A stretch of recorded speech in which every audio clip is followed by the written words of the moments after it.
I was not a pullover for the police type of dude in a stolen car. It just the math didn't math for me. So I would make myself as much of a danger to the community as humanly possible. And I would hit one ways going the wrong way. I would blaze through red lights. You know, most of the time when I'm doing high-speed chases, I don't even care about the stolen car. It's like, I need to get off all of this dope. My guest today is JD DeLay. You've definitely seen this guy on YouTube or TikTok before. JD is an Oregon boy just like me. He went in and out of prison for years. He was a shot caller at the Oregon State Penitentiary. This guy is real deal, ex-con, so entertaining, and he's here today to tell us about his experience and everything about prison politics, the real inside baseball stuff that you can only get from a guy like this. Go check him out on YouTube, on socials, check his podcast out. And for bonus content, stuff that we really can't tell you on YouTube, go over to patreon.com/TheConnect and drop us a like, turn on notifications so you get notified whenever we drop new content. Without further ado, I give you JD DeLay right here in The Connect with Johnny Mitchell. Most of the gangs in the Oregon system, there's either a 6-month or a 1-year prospect period. And at the end of that, you have to put in work. I didn't wait till the end. You know, I went in with the intention to do some harm while I was there. And I went out to yard and we all huddled and like, I'm like, look at your shoes when I talk to you. Don't look at me. You don't got no business looking at me. Look at the ground. That's when I see the lights behind me start to flash. And I didn't even think, I just hit it. I was driving like my life depended on it. Then I parked the car, hopped out, closed the door, and I started running. And he pulls out a burner, Shanks, like 6 inches. And then he passes it to me. And he goes, here, that's yours. Don't ever leave the cell block without this. He was the reason I made it out of that place alive. JD, what's up, dog? What's up, Johnny? It's good to be out here with you, man. Thank you. How are you finding LA? I grew up in California. I grew up in Santa Rosa.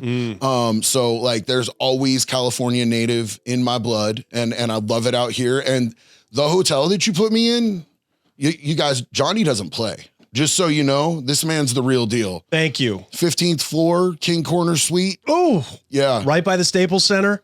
Yeah. You're downtown. You can walk everywhere. Absolutely. And now you're in South Central. But your basically whole narrative is Oregon. You're an Oregon boy like me. I consider you an Oregon boy. I did time with literally everybody that looked like you. Yeah. Okay. Yeah. If you want to know like what my cellmate and everybody on the yard and who I sat to eat with, just look at my guest, JD. Well, you know, I did prison time in 7 different prisons in the state of Oregon. I think it was 7 or 8. Count them. Let's count them. Okay, so start off at Coffee Creek, sure, which as we know is the intake where they take all the men, but it's also the women's prison. So, you know, you could be out on your little tiny yard and look over through 2 fences and there's a bunch of chicks over there flashing you through the fences. That was a fun ride. Yep. And then they sent me, like, I was in there, I was in county jail and in intake with my co-defendant because we rode out for each other. You know what I'm saying? We were solid for each other. Nobody told. No, absolutely not. It was our like 3rd case together. Wow. And you were at Multnomah in Portland? Where did you fall? This case was out of Eugene, Oregon. Okay, Lane County. Home of Nike, home of the Ducks. You know what I'm saying? Go Ducks, you son of a bitch. That's right. So we went from Lane County Jail together on the same transport bus to Coffee Creek. And then I thought we were both going to go to the same place because, you know, I'm saying like we both got 39 months, same case, same sentence. What's the charge? It was 3 UUMVs, unauthorized use of a motor vehicle associated with high-speed chases for each one of them. I was not a pullover for the police type of dude in a stolen car. It just the math didn't math for me. I was like, you know what I'm saying? Like I got away out of 9 out of 11 of these things when I was driving personally. So I figured it was, you know, it was a fair shot. They don't have the ghetto birds like they have here in South Central. Right. And especially not in Eugene. Yeah. So, and you got a ton of land out there too, to take them on, you know, a high speed. As long as you don't end up on the freeway, you're likely to get away if you're not an idiot. What was your method of getting away? So I would make myself as much of a danger to the community as humanly possible. And please understand that when I say this, I'm not bragging. I'm not proud of this. It's disgusting. But, you know, I would hit one ways going the wrong way. I would blaze through red lights. There's that taco time over on Coburg Road, you know, over by Sheldon where I went to high school. I did, I think like 72, they clocked me going through the the drive-through there. And that's when they pulled back their stop on one of my bus. They actually pulled back, and I was able to ditch the car. And, you know, most of the time when I'm doing high-speed chases, I don't even care about the stolen car. It's like, I need to get off all of this dope. I need to get rid of this gun, you know? So your goal was are you dumping it as you're driving? Sometimes you dump it as you drive. Sometimes I would want it to be somewhere where I could go back and get it. So like this last one that I got busted in, I got into somebody's backyard and I found a garden shed back there, and they had, you know, pots for potted plants, and I put all my stuff in there and then dumped gardening soil on top of it and went to sit down for a minute, and I literally fell asleep in the garden shed because I've been up for so long, and then the adrenaline rush and everything. And I came out after a little bit, and there were still cops looking for me, and they busted my ass. Right. Okay. So your goal, I remember I heard it from a homeboy in prison. He goes, we hit 4 corners. When we be in a stolen car, it'd be like 4 of them, right? They hit every corner they hit in a high speed, somebody jumps out. Then the next corner, other cat jumps out. And they're PPP, pills, perp, and pistols. They're dumping everything, right? It's like a system. And then the last guy who's driving, he takes it, floors it, hits the final turn and jumps out. And then the car, you know, gets wrecked. Yeah. But was your goal to get out of sight if you're at a high speed, get out of their sight and then pull over and jump out and run? Yeah, you want to get out of sight. So when you make yourself enough of a liability to the community around you, they have, they can actually get in trouble. They have liability themselves. If they continue the chase, they have to pull back. Right. Because you're a danger to children or whoever else could be walking across the street. Exactly. So you get a little ways away from them to where they can't see you, and then you want to distance yourself from that car. Yeah. People don't believe me. The day I got arrested, I coming out of my a place where I would pick up packages of money getting sent from wherever, the East Coast, and the undercovers got behind me and they started to light me up, and I went 90 through a residential zone, and they completely backed off. And I had no idea why they did that. And later on, my lawyer was like, that's a mandate. Like, they can is exactly what it is. If you're endangering the community, they simply just give up. Well, yeah, they have to, because they can be held legally culpable. So, you know, there's all of that. And, you know, I started out not wanting to take stolen cars any further than I needed to. I started out stealing cars in Portland, Oregon, which you know well as well. Sure. And I had some Russian dudes out there that they would give us like $500-600 for every car that we would bring them, and I could steal a dozen in a night. And they were putting them straight on ships and sending them back home. Yes. So we could make really good money in a night just moving cars, you know, a mile and a half. Yeah. So do you remember where? Was it North Portland where you were taking them? Yeah. Because, and you got the ships and everything. The port is right there. Yeah. Yeah. So it was really easy to make really good money for at the time. You know what I'm saying? Like, it's what not were you doing anything, that for? To support your habit? To support. At first it started out just to support my habit. And then it became like I was living a pretty decent lifestyle. Because if you're bringing in $5-6 grand a night, for, you know, somebody who's a tweaker, that's pretty good. You're not stealing catalytic converters and, you know, getting $100 for each of them. Right. So we did that for a while, and then I just got stupid comfortable driving around in stolen cars. Because, you know, if the cops get behind me, what are we going to do? I'm going to do this dance with them. I'm probably going to win, and, you know, I'm probably going to get away. I got away so many times. And then I got shipped to prison, which it needed to happen. Yeah, sure. Johnny, I was a danger to the people around me. I was a danger to my community. Like, out of all the crimes that I've committed, I feel the worst about stealing cars, because there's no way to tell the trail of damage that left in people's lives.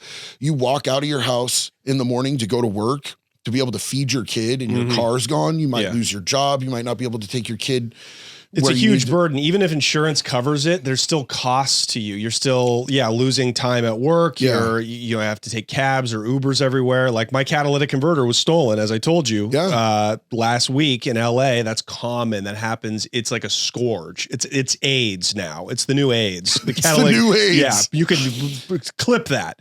But yeah, it's like I let my insurance lapse. So it cost me like 3 G's and I had the money, but like a poor working person, Yeah, you absolutely. completely alter their lifestyle just by stealing, $100 piece of metal from the car. It's like, I totally agree with you. Like these nonviolent crimes are still very, very much have victims. You know? And I moved away from doing that when I got out of prison as much as I could. So we were talking about prison. Me and my co-defendant were at Coffee Creek together and they called us out on the same day for transport. Like, hooray, we're going to the same prison. What's up, bro? Yeah. And they called 2 different lines. They put me in one line and him in the other. And he had been to prison twice before me. He was the one who, basically told me exactly what to expect. He told me all the do's and don'ts. You know what I'm saying? The 3 G's, no gambling, no gangs, no gays, and he showed me the ropes a little bit before I even got there. And I'm like, oh, damn, it's his 3rd strike. Maybe they're sending him to, somewhere bad like Snake River. And then they told each line where we were going, and he was going to San Am, which is a minimum. It's a nice little cushy minimum camp. And I was going to Snake River. And I was like, oh, I ain't just some worst of the worst. Bro. Yep. You know what I'm saying? So, I'm going to gladiator school at minimum custody, right? With 39 months. So I went from Coffee Creek, Snake River, was at Snake River for just a few months, ended up in the hole, they had already documented me STG as Irish Pride before I even got through intake. Right. They were like, they saw I had a clover tattoo right here. I have a lot of them now, but they were like, you're either Irish Pride or you're AB. And I was like, you know what I'm saying? Like, I even was like, bro, I'm white people aren't in gangs. What do you mean? I tried to play the choir boy with them and they weren't buying it. So they labeled me as Irish Pride. And as soon as I got to Snake River, they started selling me up with Irish Pride dudes. And I was like, I met one of them that was an amazing dude and he really changed my whole perspective on a lot of stuff. So I jumped into the car with him. Yeah. And then they sent me to Warner Creek. And then they sent me to OSP from Warner Creek. I was only at Warner Creek for a couple months. How did you go from Warner Creek to OSP? Warner Creek is a minimum. I don't even think they have a fence around it. Warner Creek does have a fence. But it's real low security. It's real low security. It's out in the middle of nowhere in Klamath Falls. Yeah. But they sent me because they couldn't prove that I got the Lane County bike path. But I got the Lane County bike path. Like my mama was afraid to do her daily walks when this dude was out there jumping out of bushes, grabbing chicks and pulling them into the bushes. Yeah. That my mom stopped doing her walks. I took that real personally. You know what I'm saying? Okay. So then you found him in prison? Yeah. And smashed him out or something? I smashed him out. I smashed him in the head with a rock. At Warner Creek? Yeah. And nobody told on me. And then I'm the reason that they put cameras into Warner Creek out there. Wow. So, and he was real, like he was in the honor dorm and he barely came off that honor dorm. So I stalked him, bro. I stalked him like a deer hunter. You know what I'm saying? I was like waiting for him and I clipped him. A good one. But, Warner Creek had a great weight pile. It was really cool. But they told me that I was not the type of inmate they wanted there. And I can agree with them. I can see that. I wasn't insulted. They shipped me to OSP and, OSP maximum. Yeah. Okay. Yeah. OSP is, the oldest penitentiary in the state. It's the only maximum in the state of Oregon. Built in like the 1800s, looks like Shawshank Redemption. That's right. It's where they keep death row. It's where they used to do their executions until Oregon went super and soft. And now we don't kill people anymore, apparently. What? You can kill all sorts of people on the streets and stick your junk places that it doesn't belong, but we're going to be nice to you when you get to prison. I love how every hardened criminal that comes out of prison is completely like right wing. They're like, I'm for the death penalty. I'm for getting tough on crime. Because you go to prison and you're like, oh, I get why we need prisons. It's like the old Richard Pryor joke. So I'm definitely not right wing, but when it comes to crime, like, bro, like you have to speak to people in a language that they understand. And somebody who their junk gets for a little kid isn't going to understand being coddled. Somebody who is a serial killer isn't going to understand, you know, oh, Right. we're going to talk to you real slow and real nice. And we're going to ask you about your child. That kill him, bro. You know what I'm saying? Yeah, I mean, they do in certain states. I mean, they're still killing them. They just killed somebody in Alabama with like a. They just rolled out like gas. It's like a new gas. Yeah, new nitrogen gas. So here's the thing about that dude, man, is that dude killed a woman. He beat her and stabbed her to death. It was a paid hit. The woman's husband was a preacher, and he wanted to collect insurance money for her death. So he paid that dude, and that dude literally beat and stabbed this woman to death. He got the death penalty back in, I believe, like it was 89, and he's been alive since then. Bitch, you had a good run. 14 months ago, they tried twice to give him the needle, and they couldn't find a vein on this roly-poly ass motherfucker. You know what I'm saying? He was eating good in prison. Yeah, bro. Hey, so and so he requested, he was like, I don't want to do this, you poking me with a bunch of needles again. Right. Please give me the gas chamber, please. Yeah. And then they were like, okay, bet that up. Remember the guy, sorry to cut you off. Remember the guy, Dave, what was his name? He was the guy that was up for execution in Oregon. He had stabbed a guy back in like 2002 at OSP, I think like 85 times. The guy had ripped him off for a balloon of dope and had swallowed it. So, and that was meant for this guy, Dave. He was a lifer. So him and his crony went and stabbed him and like gutted him, trying to like open him up to get the balloon of dope. Anyways, he went on death row for that. Yeah. They were this close to killing him, and the new governor gave him a stay. They were like, he was like, no more executions. But that guy, Dave, wanted to die. He wanted to die so bad. He told the judge, you're a fool if you don't kill me today, because anybody that I can get my hands on here on out is going to be dead.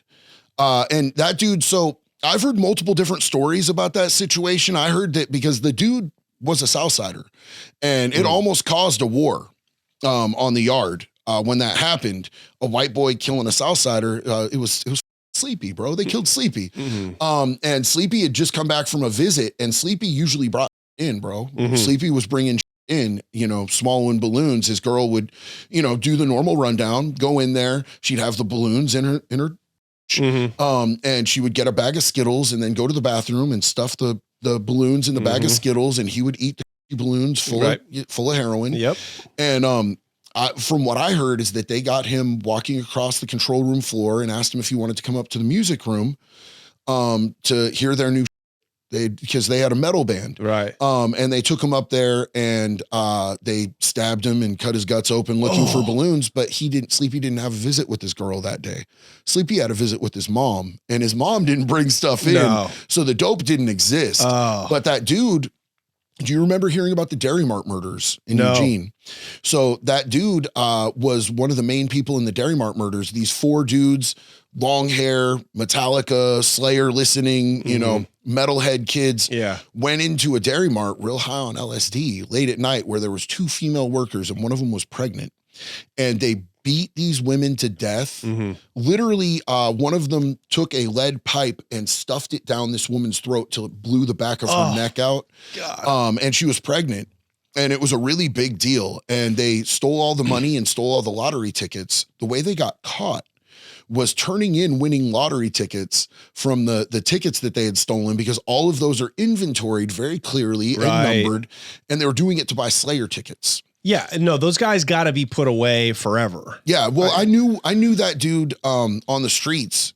He was friends with one of my good friend's brother, and they like ritualistically killed my friend's cat. And I remember talking to her, she was just crying her eyes out because they had like done some ritual satanic white boy. Yeah, some white boy. It's not really anybody else out there just killing cats for Slayer, you know? You don't see a lot of black guys cripping, killing cats for Slayer ticket money. No, you know? that's definitely some pale skin. Yeah, it's some Oregon bro. Oh God. It could be some Florida though too, man. Let me tell you, having Absolutely. lived in Florida for a while, they are definitely out there doing wild stuff. But I did just see there was a black YouTuber, female black YouTuber, who just was arrested like last week for killing pigeons, chicken, rabbits, and I think a cat, and dissecting frogs on lives on YouTube for views and likes. Wow. And she got 4 charges of animal cruelty. Well, I think that's called voodoo. It comes from Haiti. We Yeah. understand that. Yeah, Killing a live chicken. So do you think that this is like, we could be discriminating against her religious beliefs? Well, I think it just goes to show, like, if you give enough people opportunity, they too can do anything white people can do. You know what I mean? Like, there's black school shooters now, probably, right? It's like everybody's caught up. There's black goths now. You know, there's black nerds. That was Kanye West. You know what I mean? So, bro, what happened to that dude, bro? Do you think he was cloned? I don't know. I don't know about the cloning, but I think he's got a really obviously active kind of schizophrenic mind. I think he was trying to describe kind of what we're all feeling now, which is like, are we living in a simulation? What is happening to our country? Are we all being fed lies? Is this all type of some grand conspiracy? And, he threw the word Jew in it a few too many times. I actually don't think his ideas were too like racist or whatever they were trying to call it. I just think he doesn't articulate himself well. Most artists don't. I think the like idolizing of Hitler, like where he I didn't miss that said, part. yeah, he directly said the 3 greatest minds of all time, Jesus Christ, Hitler, Kanye. And I think people were like, buddy, I mean, I know it's hard to swallow pills, but there's meds and you need to be on them. It might be helpful. Hey guys, I got to take a minute to thank our favorite longtime sponsor on the show, PrizePicks. PrizePicks is America's #1 fantasy sports app with over 3 million members. They are the easiest and most exciting way to play DFS. It's just you against the numbers. You pick more than or less than on 2 to 6 players' stat projections and watch the winnings roll in. It's demon time now on PrizePicks, you guys. You can now win up to 100 times your money with as little as 4 correct picks. You can turn $10 into 1,000. You can't do that with drug money even. Demons and Goblins are the newest and most exciting way to play at PrizePicks. Squares marked with red demons or green goblins get you different payouts. Let me tell you again, you can now win up to 100 times your money with as little as 4 correct picks. You guys know how I feel about PrizePicks. Now that football season is over, I am all in on hoops for the rest of the winter and spring. I am firing on action and I'm making real money. I'm using my own promo code and it's become like a passive income. Not only is it a great way to make money, it keeps me more engaged. I haven't followed basketball this closely since I was in grade school in the 90s.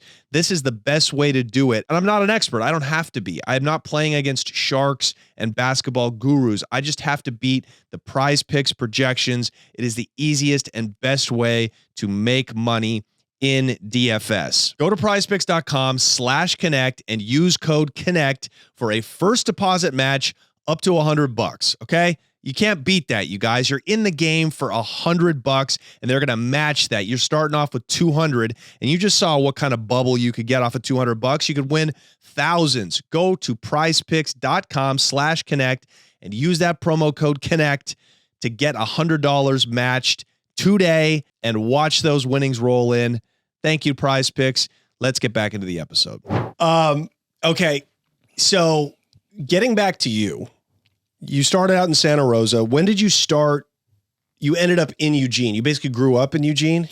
So we moved to Eugene from Santa Rosa when I was 13 years old. Yeah. My dad, the hardest working dude I've ever met in my life. He did 2 tours in Vietnam, combat vet, Marine.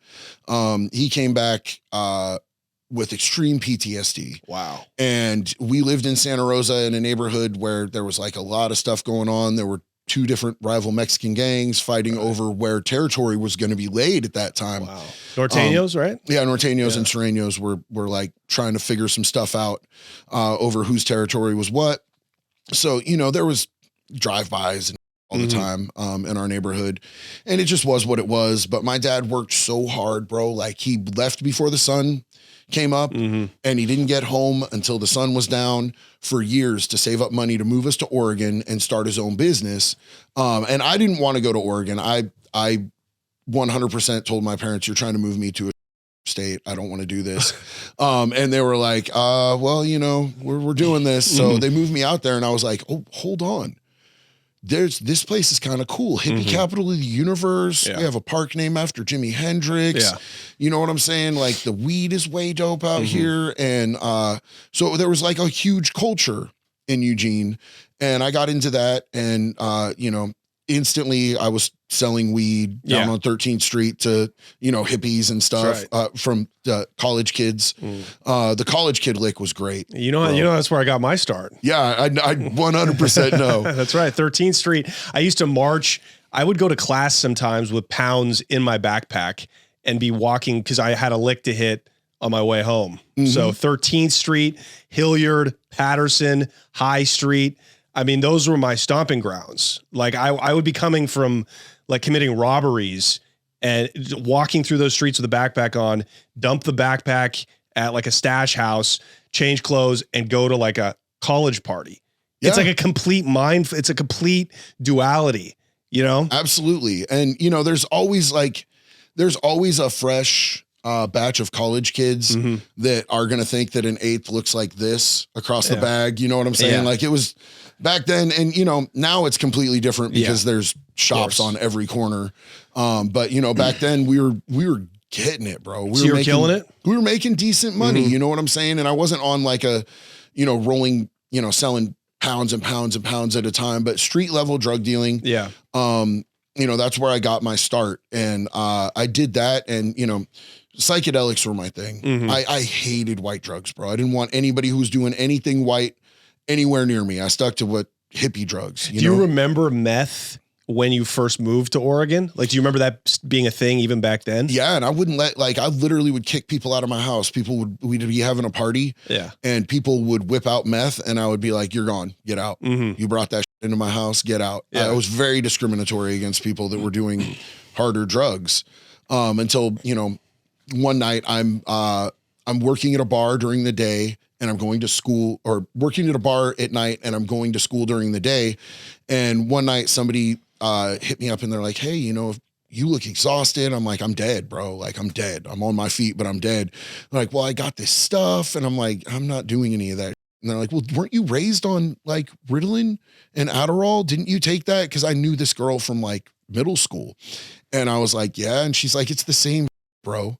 And I was like, oh, well, I mean, like, chemically, it is only one molecule away. And I decided to try it. And as soon as I took that first hit, I was like, oh, this is my whole personality now. Like, just 100% just turned into a stone cold piece of shit, like right off rip. You sniffed it to start? So I did a line of it first because she was smoking it. And I was like, that looks funny. And I don't know that I want to do that. Like, it looks gross. She was smoking it off foil. And I was like, it's kind of, that looks like poor people. Right. And then I did the line and it hurt like hell, bro. Like, doing lines of meth. Have you ever done a line of meth? No. I love you for that. That's amazing. Good Wasn't for my you. thing. I've dabbled in a little bit in cocaine. Yeah. So tell us the difference between sniffing a line of coke and meth. So snorting a line of cocaine is like if you powdered titty, you know, just nice, big, fluffy titty. That's what cocaine's like in your nose. Yeah. And meth is like getting like nose by a barbed wire fence, right? All the way up into your head. It's burning. You know, because it's glass. It's shards of crystal. Even back when it was just the biker dope, you know what I'm saying? The prope dope.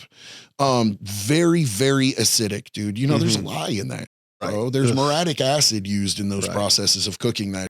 Now, what year was that you first started smoking? Asking me about years is so hard up, bro. The early 2000s? Yeah, definitely like early 2000s. So this was before the cartels,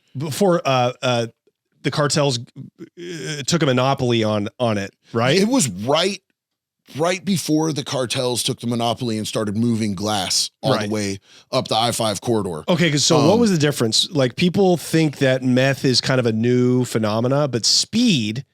Speed has been around forever. is different. Speed's been around forever, since the 70s, right? At least. Well, on the illegal market. We'll say the illegal market, Yeah. the 60s and 70s and on up. What's the difference between speed and meth? like, so there's a lot of people who want to argue whether the Japanese or whether, the Nazis. Well, the Nazis were taking developed Right. meth first. I don't really think it matters. The Nazis came up with a pretty good recipe that has been used classically throughout the United States for a couple decades. There was a whole documentary on this guy who literally found the Nazis recipe and started cooking it in a trailer, blew his trailer up and everything. But, it was mainly bikers. It was mainly bikers. And, it was predominantly a white person drug. You know what I'm saying? Like, people of color seemed to like crack better, and white people had an affinity for meth. But what was the difference though between speed and meth? Is there a difference? So speed is going to be powdery, yeah. And it's harder to smoke. They made crystal as a form that would be easier to smoke. Right. Is it cheaper too than speed? Traditional speed? Like, it just depends on what recipes you're using. If you're doing prop, you can make so much with just a small amount of prop. Like, you can make pounds. That's why anytime they find anything to do with any prop cooking, it's instantly federal regardless. So meth, crystal meth, almost is to speed what crack cocaine was to powder cocaine. Yeah, I don't think that it's any stronger in form, but it's a lot more addictive when you're smoking it than when you're snorting it. Just like crack. Yeah, exactly. Yeah. So, and then, there's always the aspect of people shooting it. I've never used a needle to get high in my life. Right. I'm terrified of needles. People are like, oh, big tattoo dude with piercings, he's scared of needle. Yes, bitch, me. And by the way, That's all me. the tweakers in prison will always brag to you how they never shot dope. That's like a big, that shows how high class you are. Never shot any dope, brother. Yeah, but then you see, the skinheads that are of white power, and they go down the tier to ask a black dude to use the tier rig so they can shoot some heroin. Right. You know what I'm saying? Exactly. I'm preserving my bloodline. Yeah. Hey, Tyrone, let me get that rig, bro. Right, exactly. So it's a wild dynamic in there. So this was when you could still buy Sudafed over the counter, where you and hillbillies could make it in their trailer in the rural parts of Oregon. That's how you started smoking. Yeah, all the old bikers and white boy cooks were doing a lot of that stuff. Yeah. And that's what I started on. And then Crystal started to take over. My And that's the cartel. Yeah. That's the stuff that's coming en masse from Culiacan and all these different places in Mexico. Absolutely. One of my so he was one of my street family. He was my street uncle. He was the first white captain of the Sureños in the state of Oregon, and he was a dope cook in Lane County. And he said that when the task force busted him the last time, they told him, it was INET. I'm sure you've met INET in Eugene. Yes. So the head of the task force for INET told him, the worst mistake we ever made was shutting down all of you dope cooks that were local, because we opened the gates for the cartel. And he's like, we could handle you guys. We are screwed now. Yeah. He said, we put you out of business and we just left an open monopoly for them. Dude, I literally gifted them over the last 2 generations now, untold billions of dollars. Oh yeah. Given them a monopoly on it. Yeah. So you're smoking, and how do things progress? When do you start selling it? And when do you really let your life fall apart? So, I mean, it was crazy because it was almost immediately that I started selling it. And then one of my plugs was stealing cars on a regular basis. And I was like, you gotta teach me how to do that. I really want to know how to do that. You know what I'm saying? And he's like, okay, chill, bro. I'll show you how to do it. So he taught me how to shave keys and do jiggle keys. Yeah. And back then you could do that. I'm willing to talk about that because it's not a way that kids are going to be able to go out and steal cars right now. I'm not giving classes on how to ruin your life. Yeah. Because all of this stuff is horrible, kids. Don't do any of the stuff me and Johnny are talking about. They'll figure it out. They've already figured out a much worse way. Yeah, I'm sure they life. have. But, the jiggle keys, there were certain patterns that you could make. And as you put them in, in the lock, you jiggle them a little bit and it'll turn. And now they have transponder keys and laser cut keys and all that to combat that. But he taught me how to do that. And I was boom with that.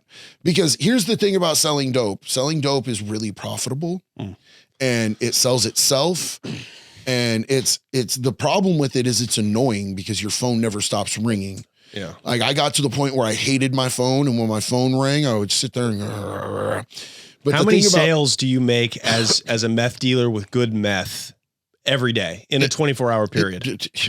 It never stops. It's not about how many you can get. It's about how much time do you have. It's like, do you stop to be able to smoke for yourself? Do you stop to be able to sleep? Do you stop to eat? Can you take a piss? It sells itself. The thing I liked about stealing cars, which got me diverted to that, was it was an adrenaline rush. There's no adrenaline rush like being high on meth and stealing a car and then getting in a high-speed chase. There were times where we were trolling for cops. Like, if I see a cop, I'm just going to gun it, bro. We're going to have a high-speed chase tonight. Because it's wild, the adrenaline that you get. Yeah. I've never felt more alive in my entire life. Like, I've played shows at packed-out clubs where I'm on stage with a microphone, with my metal band, and that was a great high. Love that. Healthy high. But the high-speed chase thing was just insanity. Forget about it. And getting caught for a stolen car is not that big of a charge. It was only 13 months in Oregon at the time. And then they came out with that, I believe it was Measure 57, which is what they were trying to bust me on later. And what is that? I don't know. So it's like a career criminal. I think it was Measure 57. I think they called it the Denny Smith law because this dude was such a career car thief. He'd been doing it for so long and he'd gotten so many UUMVs that were like, this is no longer a deterrent.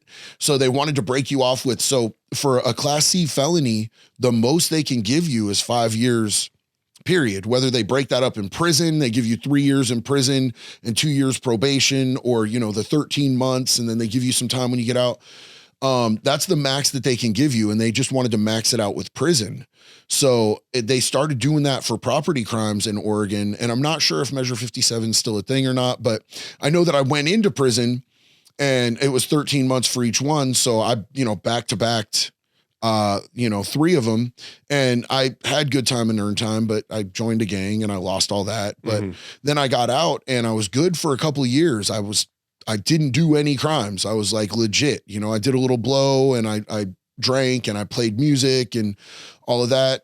Held down 2 jobs, working for the county, Lane County Parks, and working for Gold's Gym as a trainer, and did great. And then when I relapsed and I got caught up on a stolen car case, this DA tried to give me 7 years for UUMV. And I'm like, that's not even legal sentencing. I'm like, what do you mean you want me to plead out to this? You're crazy as hell.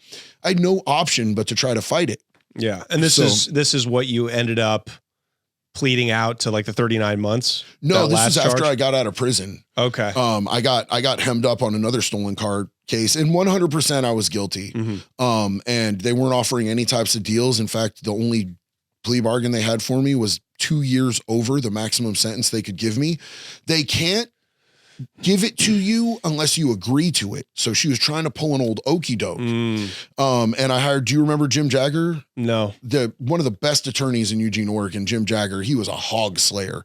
Everybody was always like, in Eugene, if you need off charges for state, it's Jim Jagger. For Fed, it's Larry Roloff.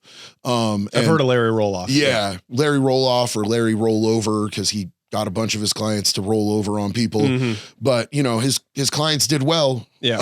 Yeah, of course. So do you feel like those small towns, especially in places like Oregon, they you the worst because the DAs here, you get caught with a stolen car in LA. It's like you're getting out before lunch. Yeah. Like there's so much crime and they're so backed up. There's no bed space. They're just moving you through. In Lane County, they can break you down piece by piece. I saw people getting hammered coming out of Lane County.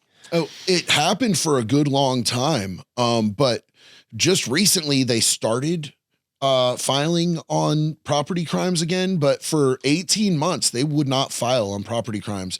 They had like 8 public defenders and I think 3 prosecutors all quit at once. They were just like, y'all ain't paying us enough for this.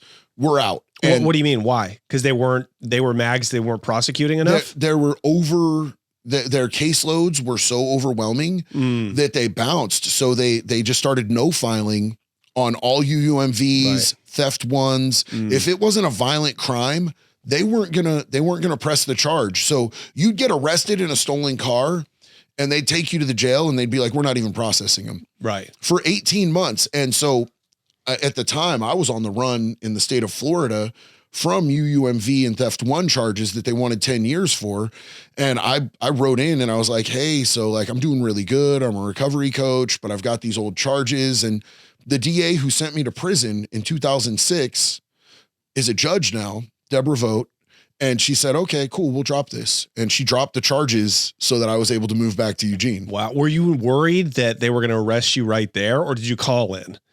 What? Because you're on the lam when you were in Florida. You had absconded technically, right? I got arrested multiple times, but I knew that there was a extradition radius in on my charges. It's connecting states only. So one thing about Oregon, they're broke as and they're not going to try to come get you from 4 states away on a property crime. Now, if it's a murder or something like that, if it was even a measure 11, like a simple assault where they want to slam you with 5 or 7 years, they probably come multiple states away. But Oregon and Florida have beef with each other on extradition because Oregon's burned Florida on extradition multiple times. Florida won't send you on their dime. Like Oregon literally has to come get you and pick you up and bring you back. That's why when I moved to Florida, there were so many people that were on the run from Eugene, Oregon in Florida. I rolled up to the apartment complex and there was like 6 people. Like my uncle was there and I was like, Unc, what's up? And he's like, hey, you made it. They call it the gangster's paradise in Florida. That's why like a bunch of the organized crime people retired to there. You know, Florida is, I mean, it's a great place to hang out if you're on the run. The main bar that we all hung out with was called Crook's Den. Nice. It was full of bikers and there was hella murders in there. Like somebody gets murked in there and they're like, God damn it, wait till closing to call the cops. I don't want to deal with this. And plus coming from Oregon, a place with, you know, a methy state with a bunch of sex offenders, Florida is an easy transition. Yeah. You know? Yeah. So Oregon is like the lightest penalties on sex offenders. Is that right? Out of anywhere in the country. And Florida just passed a law where if you do a sexual assault under the age of 12, you are eligible for the death penalty, and you only have to get 8 out of 12 jurors to actually agree on that. They are trying to put chomos to death. That sounds like Florida. In Florida. Now that's fascinating. You know, I know when you're in prison, everybody lies, especially if they're a chomo, they have bad paperwork. They're gonna lie to you. I met people there, you know, usually Mexicans or poor people that, you know, had dump truck lawyers that had hundreds of years for child crimes. So I had a different, in my experience, I didn't see people getting light sentences for, so were you talking sex beefs? You were out at were you out at Two Rivers? For the majority of my stretch. Yeah. So Two Rivers, I think they sent a lot of the most severe cases out to Two Rivers because it's run in a way that allows them to segregate things a little bit more. Yeah. Like don't get me wrong, bro. Two Rivers is not a PC camp. No.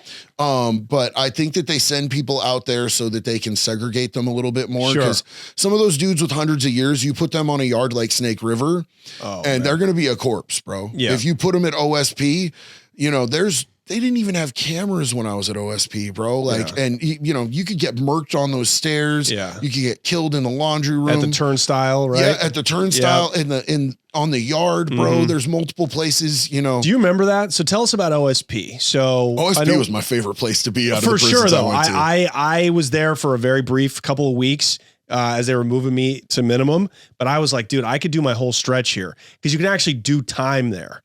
I did 2 years there, and I actually had a lieutenant come up to me and be like, DeLay, like, you're smarter than the stuff that you're doing.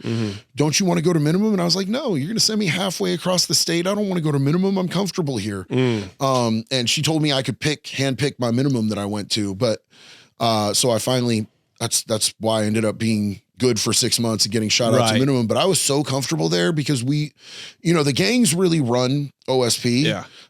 You go to a minimum facility and like they have things to hold over your head and everything. Yeah. Like we'll just stab you at OSP. Right. You know what I'm saying? Tell us about who you ran with at OSP. Okay. So, I've never really talked about this on the internet before, but I talked to some of my homeboys and they're like, dude, bang it. Bang it. Bang Send it out, baby. You're on the Send Connect. it. You know what I'm saying? We're getting an exclusive. The homeboys actually want me to put the name out there a little bit. So I ran with Irish Pride. Okay. You know, I know that every gang says this, that, you know, we're not really a gang, we're a family. We were 100%, we were a gang, but it was like a family as well. You know what I'm saying? Like, we didn't put people on that we thought were cannon fodder. A lot of these gangs go for quantity over quality because they know that if you're not quality, they can just put you on a dummy ass mission. And we didn't do any of that. We wanted straight soldiers. Are they from Oregon? They're from Southeast Portland. Okay, right. I've heard of these they're guys. from Southeast Portland, and they were doing big things on the streets out there in Southeast. Do they still operate in Southeast, or is it just a prison gang now? So look, here's the thing is that they're big in prison. All the homeboys that I know are doing like real life. Like, I've got one of the big homies is out in Idaho, and he runs a treatment center. I've got multiple homeboys that work in treatment, helping people. Some are business owners. Some have families. They've all bought in houses. All the ones that I know, you know, one of my homies is up in Portland right now. He has his own tattoo shop and is killing it. So it sounds like it's morphed to just become an operation on the inside. I really think that it has. You know, it started out on the streets of Portland. There was Irish Pride, and there was FBK. Which is? The Fat Bitch Killers. I love that. So there was Irish Pride and FBK, and we all got along really well, like on the streets. And in fact, I have some great stories about the FBK cats, dude. You know, their name has some comedy to it, but they're no joke on the yard. They're pretty stabbing ass dudes. Okay, so when you clicked up with Irish Pride pretty quickly. You got to Snake River. Yeah, my second cellie was one of the shot callers for Irish Pride. He was doing a double life sentence because when he was 17 years old, his uncle was molesting his little sister, and dude tried to take it to the police. He tried to take it to his parents. He tried to take it everywhere, and nobody would listen. So he ended up cutting his uncle up. He invited his uncle out to a bonfire, killed him, cut him up, put him in several different locations to try to dispose of the body at 17 years old, went home, showered, bleached under his fingernails, burned his clothes. And his dad ended up snitching on him. Oh my God. And he got double life sentences for that at 17 years old for trying to protect his little sister because the dude would not stop his little sister. Right. Super good dude, small dude. Like I get in there and, you know what I'm saying? Like, I'm short timing, and this is my second cellie that I have.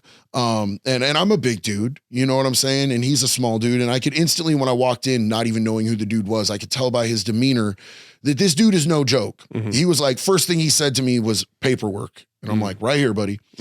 And I'm like, yours. And he hands me his paperwork, and I'm like, all the respect, dog. You know what I'm saying? And he's like, cool. So you're here on UUMVs. So when's your out date? And I'm like, I got 39 months. He's like, cool. That's the last time you'll ever talk about getting out around me. And I was like, facts. Okay. You know what I'm saying? He's like, we have some rules in this cell. You sit down to pee. And I'm like, explain it. And he's like, so there is a piss mist radius when you stand up and you pee, you know, 2-3 feet from the water. There's a splashback mist radius. And he goes, this is my home for the rest of my life. I'm never going to see the streets again in my life. And I don't want to live with a bunch of other dudes piss. You'll be in and out of here. This is my forever home. And I was like, I got you. I can respect that. JD. I got the same speech. Did you? When I went to Two Rivers with my cellie doing life, shot caller for the Hells Angels out there. Yeah. To this day, 15 years later, I still sit to pee.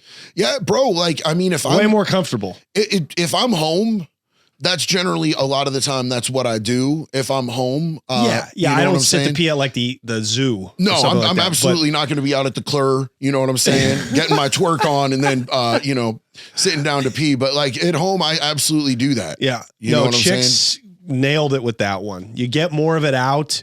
Yeah. It's relaxing. You get some phone time. Yep, 100%. Yeah. 100%. I think that men are always constantly being pushed to be more productive and yada, yada, yada, stay on your feet. Look, I'm going to hang out, bro. I'm going to be scrolling through the TikTok. Yeah, that's right. So, but yeah, I think it's a lifer thing because a lot of the lifers are about that. You know, my first cellie was super laid back. I got there and I was super concerned because he was at work and I was like, hey, so who's my cellie? And I'm at Snake River.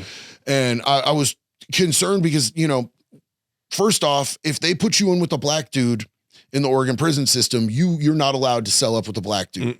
So what would you do? All sorts of problems. What would you do? If they're putting me into his cell, that's that man's cell. I'm going to refuse to sell in and I'm going to go to the hole. I'm not going to disrespect the dude. Yeah. I'm not going to try to fight the dude. I don't know who that dude is, and it's none of my business what that dude's charges is. I'm just not going in the cell. Right. I'm not going to unpack my I'm going to stand at the door and I'm going to be like, I'm ready to go to the hole right now. I'm already packed, dog. You know what I'm saying? Yeah. But since I was marked as STG, they automatically never tried me. And it's not my rules. It's not that I have an aversion to living with people of color. I have no problem with that. In the state of Florida, when I was locked up, no problem with it. Had some great cellies that were black. So you would never ask a black guy or a Mexican guy for his paperwork, because that's none of your business. We can't do that. You can't do that. We can't do that. We police our own community. Right. And like a lot of the time when I talk about this stuff online, like it's like, so I don't really want to get super into depth with a lot of the racial politics, because it's just so easy for people to misinterpret and be like, oh, you made the rules. Because these people don't know, bro, I was a tourist. I was doing 39 months. I didn't set up the rules of how this goes, but we can't go up to somebody, you know, who's of another race and ask him, what are your charges?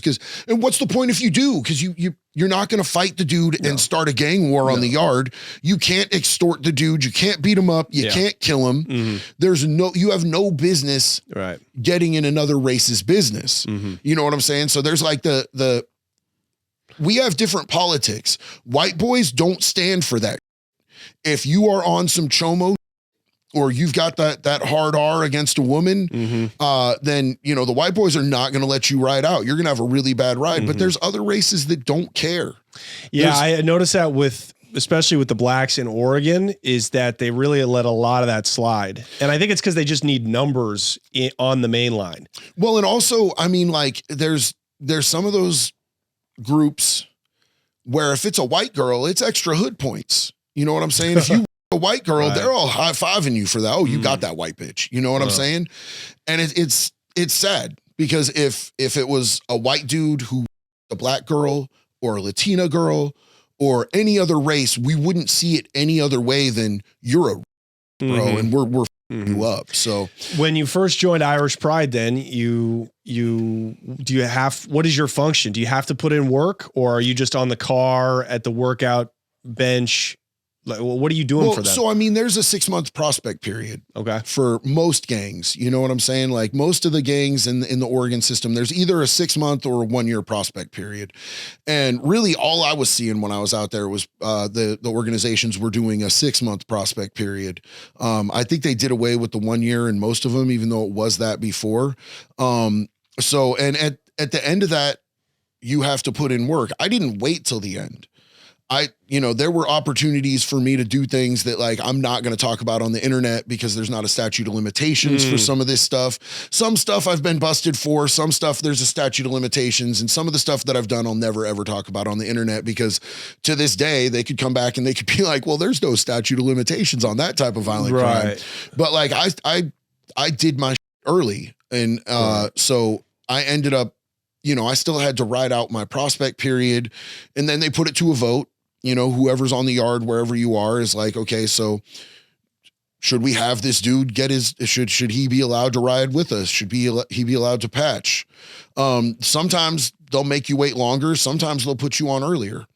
I ended up getting put on just a little bit shy of like 4 months. But it's, I went in with the intention to do some harm while I was there. Because I was molested when I was 6 years old. And I never got justice against the person that molested me. Like nothing ever came of it because, it was a person that was involved with my family's church. And, there was a very big stigma that gay people go to hell. And I'm 6 years old, and this dude did stuff with me that wasn't like consensual, but like I thought it made me gay. And I thought I was going to go to hell. And I didn't want to tell my parents, like, I'm not going to heaven with you because I'm gay now. And there was like this whole extra trauma added to it because of the religious aspect of it. So when I went to prison, I was like, I'm going to beat up a bunch of chomos. Yeah. You know what I'm saying? Like I'm going to find these dudes. I'm going to make them as miserable as humanly possible. Yeah. Someone's getting touched for what happened to me getting touched. Yeah. So, you know, and I don't think that it's really like, I mean, I respect anybody who goes in there and is willing to do whole time and all of that for beating up chomos. But like, you've seen the chomos, bro. How many tough chomos have you seen? Not one. Yeah, exactly. Seriously. So it's not like, it doesn't make you gangster to go beat up a child molester because they're pukes, bro. Yeah. They ain't Yeah. You know, you want my respect for fighting, fight a gangster. Sure. But, you know, there are people in prison who will give you respect right off rip for beating up chomos. Well, most places, in a place like California, a chomo would never even get near the main line or he'd be getting stabbed up. So it's in the old days, how many 50-50 yards are there now? Yeah, I don't know. California just opened up prison-y land. It's changing. Yeah, sure. Fair enough. But I still wouldn't want to test it. You know? I mean, I wouldn't want to be a chomo anywhere. Yeah, dog. no, You know but what I'm saying like, I still think they would take care of you in some of these bigger facilities. But did you ever do a whole shot for any work you did? Oh, I did a few different hole shots. I did my first hole shot at Snake River. It's so stupid, bro. Somebody gave me a stick. When I first got to Snake River, I knew everybody. It was like a family reunion. I got there and I remember being daunted. I'm like, it's sad that I know this many people here in Snake River, like right off rip. From Eugene. From Portland, from all over. I was like, the gang's all here. You know what I'm saying? But you know, it was kind of cool. It was kind of cool because they immediately put shoes on my feet. I wasn't walking around in those crusty ass cruisers. You know what I'm saying? Fake Converse. Yeah, bro. Before I even hit my first yard, I was in some Nikes. There were some dusty ass old Nikes, but I didn't look like I was fresh and like brand new. Yeah. So somebody handed me a stick, you know, with weed. For those people who don't know, we call them sticks. It's because they're not real joints. They're just tiny little things. It's the dust. Pretend think about rolling a blunt on like an old CD case. The dust that you just blow off at the end, that's a stick. That's about as much weed as in a prison stick. That's $7 in prison. $7. I was just gonna say, yeah, that's the going rate. Exactly. So you know that's a bag of coffee. Yeah. So I went out there on the yard because everybody was like, "Don't smoke that in the unit. You'll blow up the unit, and you'll get the whole unit searched." And I'm like, "Okay, cool." I was gonna blow it in the toilet, but whatever. Which really is how I should have done it. But I went out to the yard and took a battery and a piece of Brillo, and I smoked a joint out on the yard. And I ended up getting later that day. Or later that night, they took me down to UA me. Yeah. Because somebody had seen me doing something on the yard and or somebody snitched, one or the other. I don't know. Yeah. And I didn't come up positive for THC. I came up positive for a pill that this old man had gave me. This old man had given me a morphine, and I completely forgot that I took it because it didn't do anything to me. But the stick actually got me stoned. So I was like, oh, I don't know if that's, was it too soon? Is that going to show up on my UA? And it didn't, but the morphine did.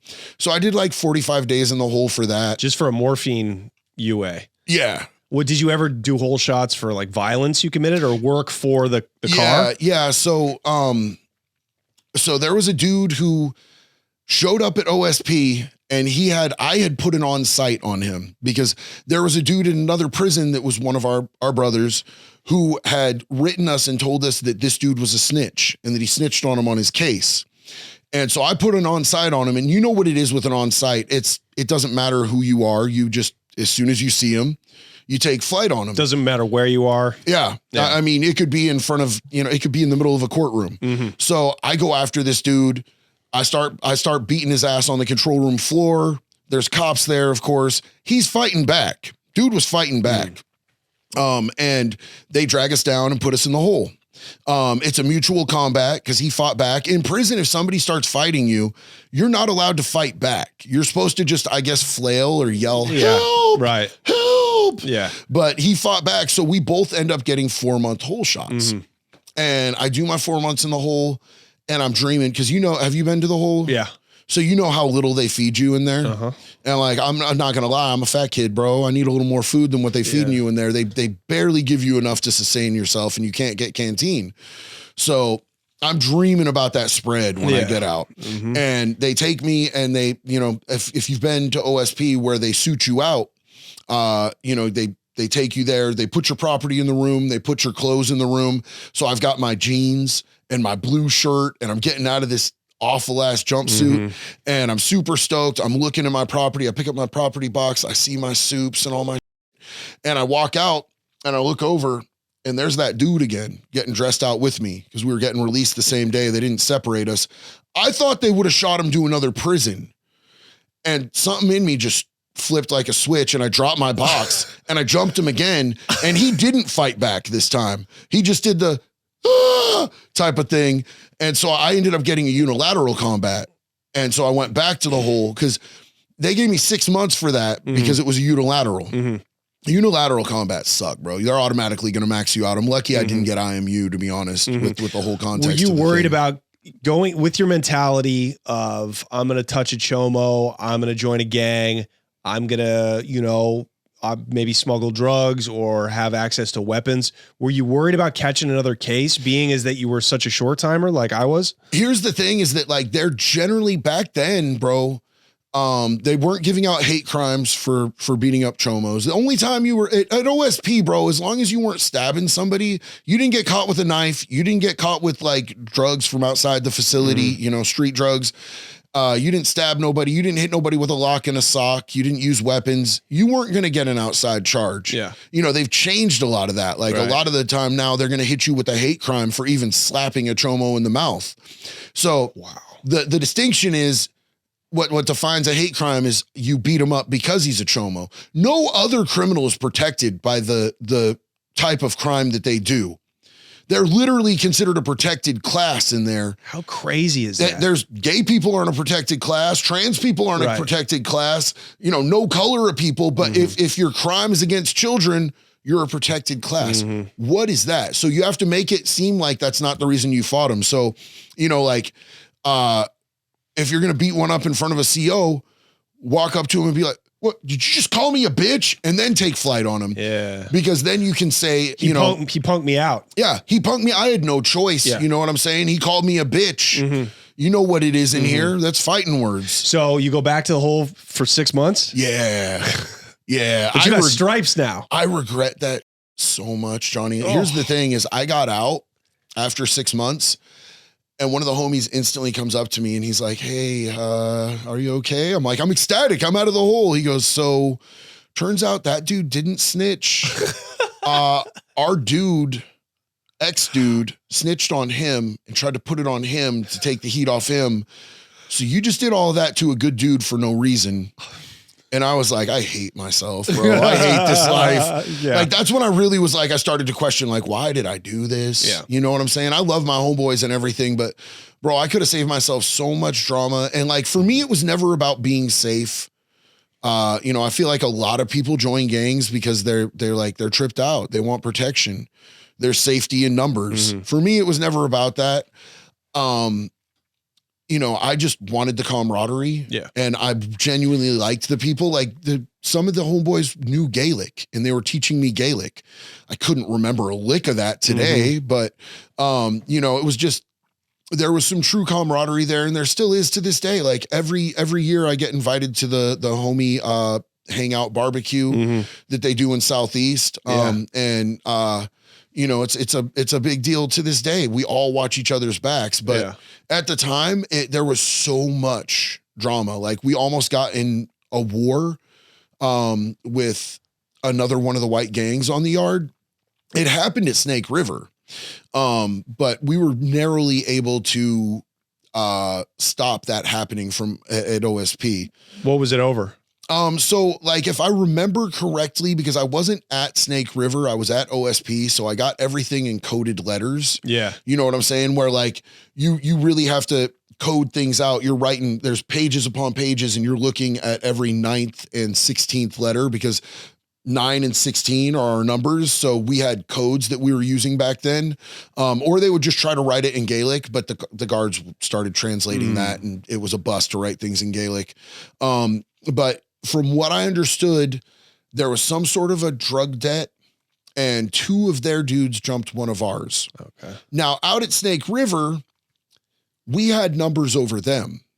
At OSP, they had the most numbers out of any car. Who were there. they? It was EK. Okay, gotcha. European Kindred. European Kindred. Yeah. So what was the drug traffic like out at Snake? And then what about OSP? Snake was almost non-existent for the most part. That's why it's such a big deal if somebody rips you off, bro. Because Snake River, you're out in the middle of Ontario, Oregon. There is nothing there. Nobody's getting visits. Nobody. And their visiting room is like sterile, bro. You know what I'm saying? Like OSP's visiting room is like popping. Right. You know what I'm saying? Right. You could get through there. It's an old school ass place that don't got video cameras like Snake River and does. It's in Salem, which is 45 minutes from Portland, an hour from Eugene. So it's in the corridor. Ontario's like it's on the 6 hours it's away. on Snake River. It's on the border with Idaho. Yeah, it's yeah. The furthest out in Eastern Oregon you can go. So you want to know what the drug trade was out there? Yeah. Wellbutrin and Seroquel. Right. People were doing the chain gang cocaine. You know, you get them Wellbies and you chop them up and snort Wellbutrin. It's the most disgusting thing ever. Yeah. I tried it once and I'm like, why do you guys hate yourselves? Like, I'm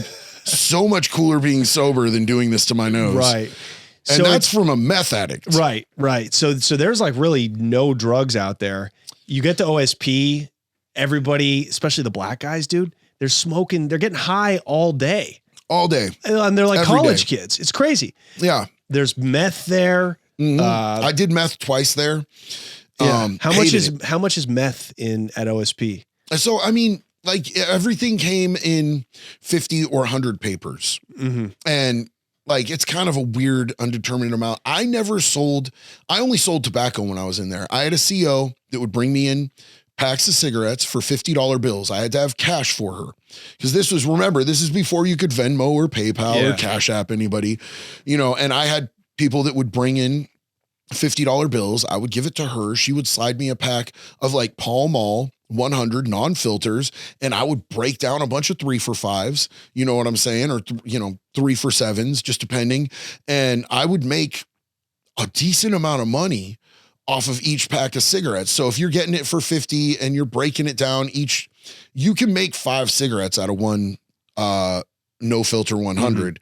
So I'm pulling in $250 profit off each pack. And it's not like an outside charge if you get busted. Yeah. It's just a write-up. Yeah, that's right. You're going to send me to the hole? Run it, bro. I live in the hole anyway. Right. Every time I go to the hole, you guys put me back on D block where you put all the knuckleheads. That's where I want to be anyway. Yeah. We're cool with the hole.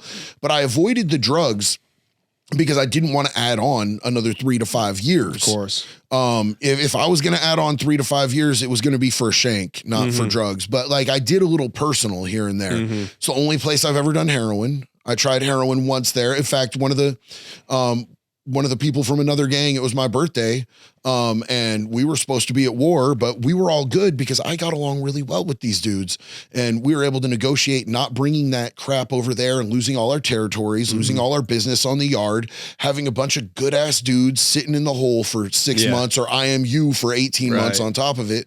So he came and he was like, hey, happy birthday, homie. And he slides me a 50 paper, and I've never done it, right? And I'm selled up with a dude who's a tattoo artist from another car, IPS. There we go. Old boy, Tragic, man. He was super cool. Rest in peace, Tragic. It's all coming together. So the heroin, just like the meth, comes on pieces of paper, sheets of paper. Yeah, papers. But like... And is that from somebody mailing in a letter with it? No, this is like, it's just wrapped up in paper because we didn't have baggies in there. Okay, so how was it dark?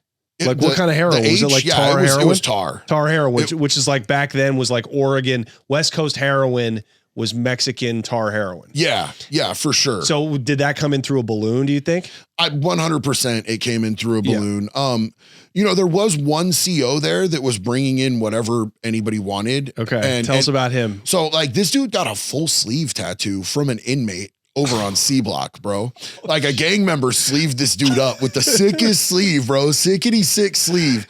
I was like, damn, bro, like it's it was dark as hell because the dude brought in the ink. Yeah. You know what I'm saying? Wow. But he was getting paid. Oh yeah, bro. Oh yeah. He had a brand new Ford pickup truck, like all bounced up on a lift kit and everything. He was getting money. Yeah. You know what I'm saying? And there was different gangs had different work with different COs. Right. Like I didn't want to dabble with substances that could catch me extra charges, but I had homeboys that were doing way longer than me. Yeah.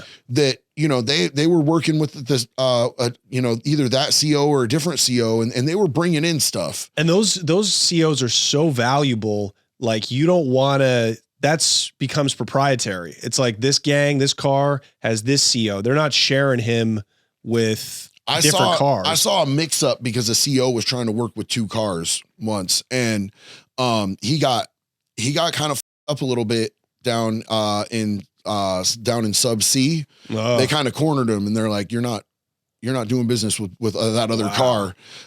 Stuff like that happens, bro. But did you see any COs get taken off on, like beat up? Or? So like this, and it sucks because like normally a female CO, convicts would make sure that they're safe at the very least. For sure. But this was an STG gang, sergeant, I believe she was a sergeant. And she was like 4'5", 4'6". And she was going into all these gang members. She just got put on STG. She was going into gang members' cells and throwing pictures of their kids on the floor and in the toilet and raiding their rooms, being super disrespectful. And she was told not to by the head of one of these gangs, and she instantly threw him in the hole. And she was just on a rampage, bro. And she thought she was bulletproof. Yeah. So the heads from 3 different cars came together and they're like, what do we do? And there was this dude that was he wasn't a chomo. He had hands, but he had done arson. He was an arsonist. He was a firebug. And I remember a lot of firebugs in Oregon prisons. Yeah, Also a white thing. And bro, I've never seen anybody that's not white. That was a firebug. But this dude killed a kid. So like his fire killed a kid. Yeah. So, you know, he was on status. Yeah. He was no better than a chomo because he killed a kid. Right. But they were like, but he actually has hands. He's not one of these little chomo dudes. So they sent him on her. They walked up to him and they're like, hey, check this out. So, you know, we could stab you forever. Every time you get out of the hole, they're like, you know, there's 3 gangs represented here. There's no prison they're going to put you in the 23 years that you have for your charges to do. You're never going to walk a main line and not get stabbed unless you go beat the hell out of this female sergeant. Yeah. And he beat the brakes out of her, bro. Like outside hospital.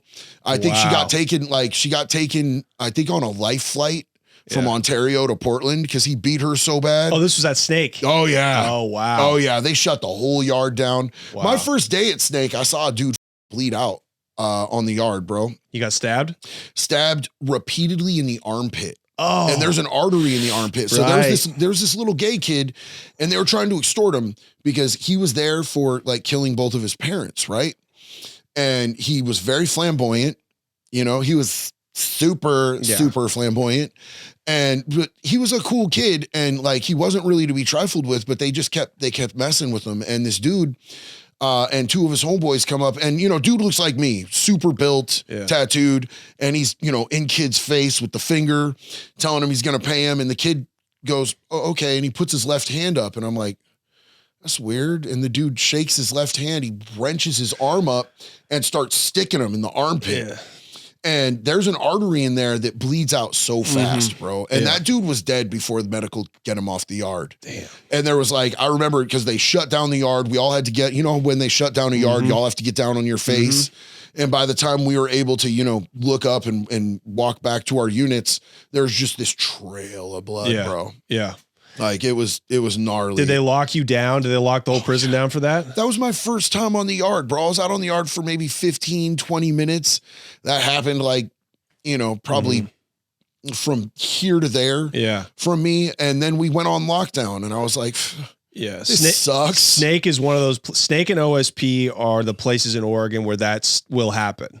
Oh yeah. You know, where it looks like a Cali prison. Well, in that way. Snake, like you weren't going to get through a meal, 3 times a day. You weren't going to get through a meal without seeing somebody fight in the chow hall. There's always a fight in the chow hall. Which is by the way. It is. You never do that. It's a never it's a do that DC at move mealtime, bro. because there's such a concentration of cops there because it has the potential to be such a volatile place that, a riot could start there really easily.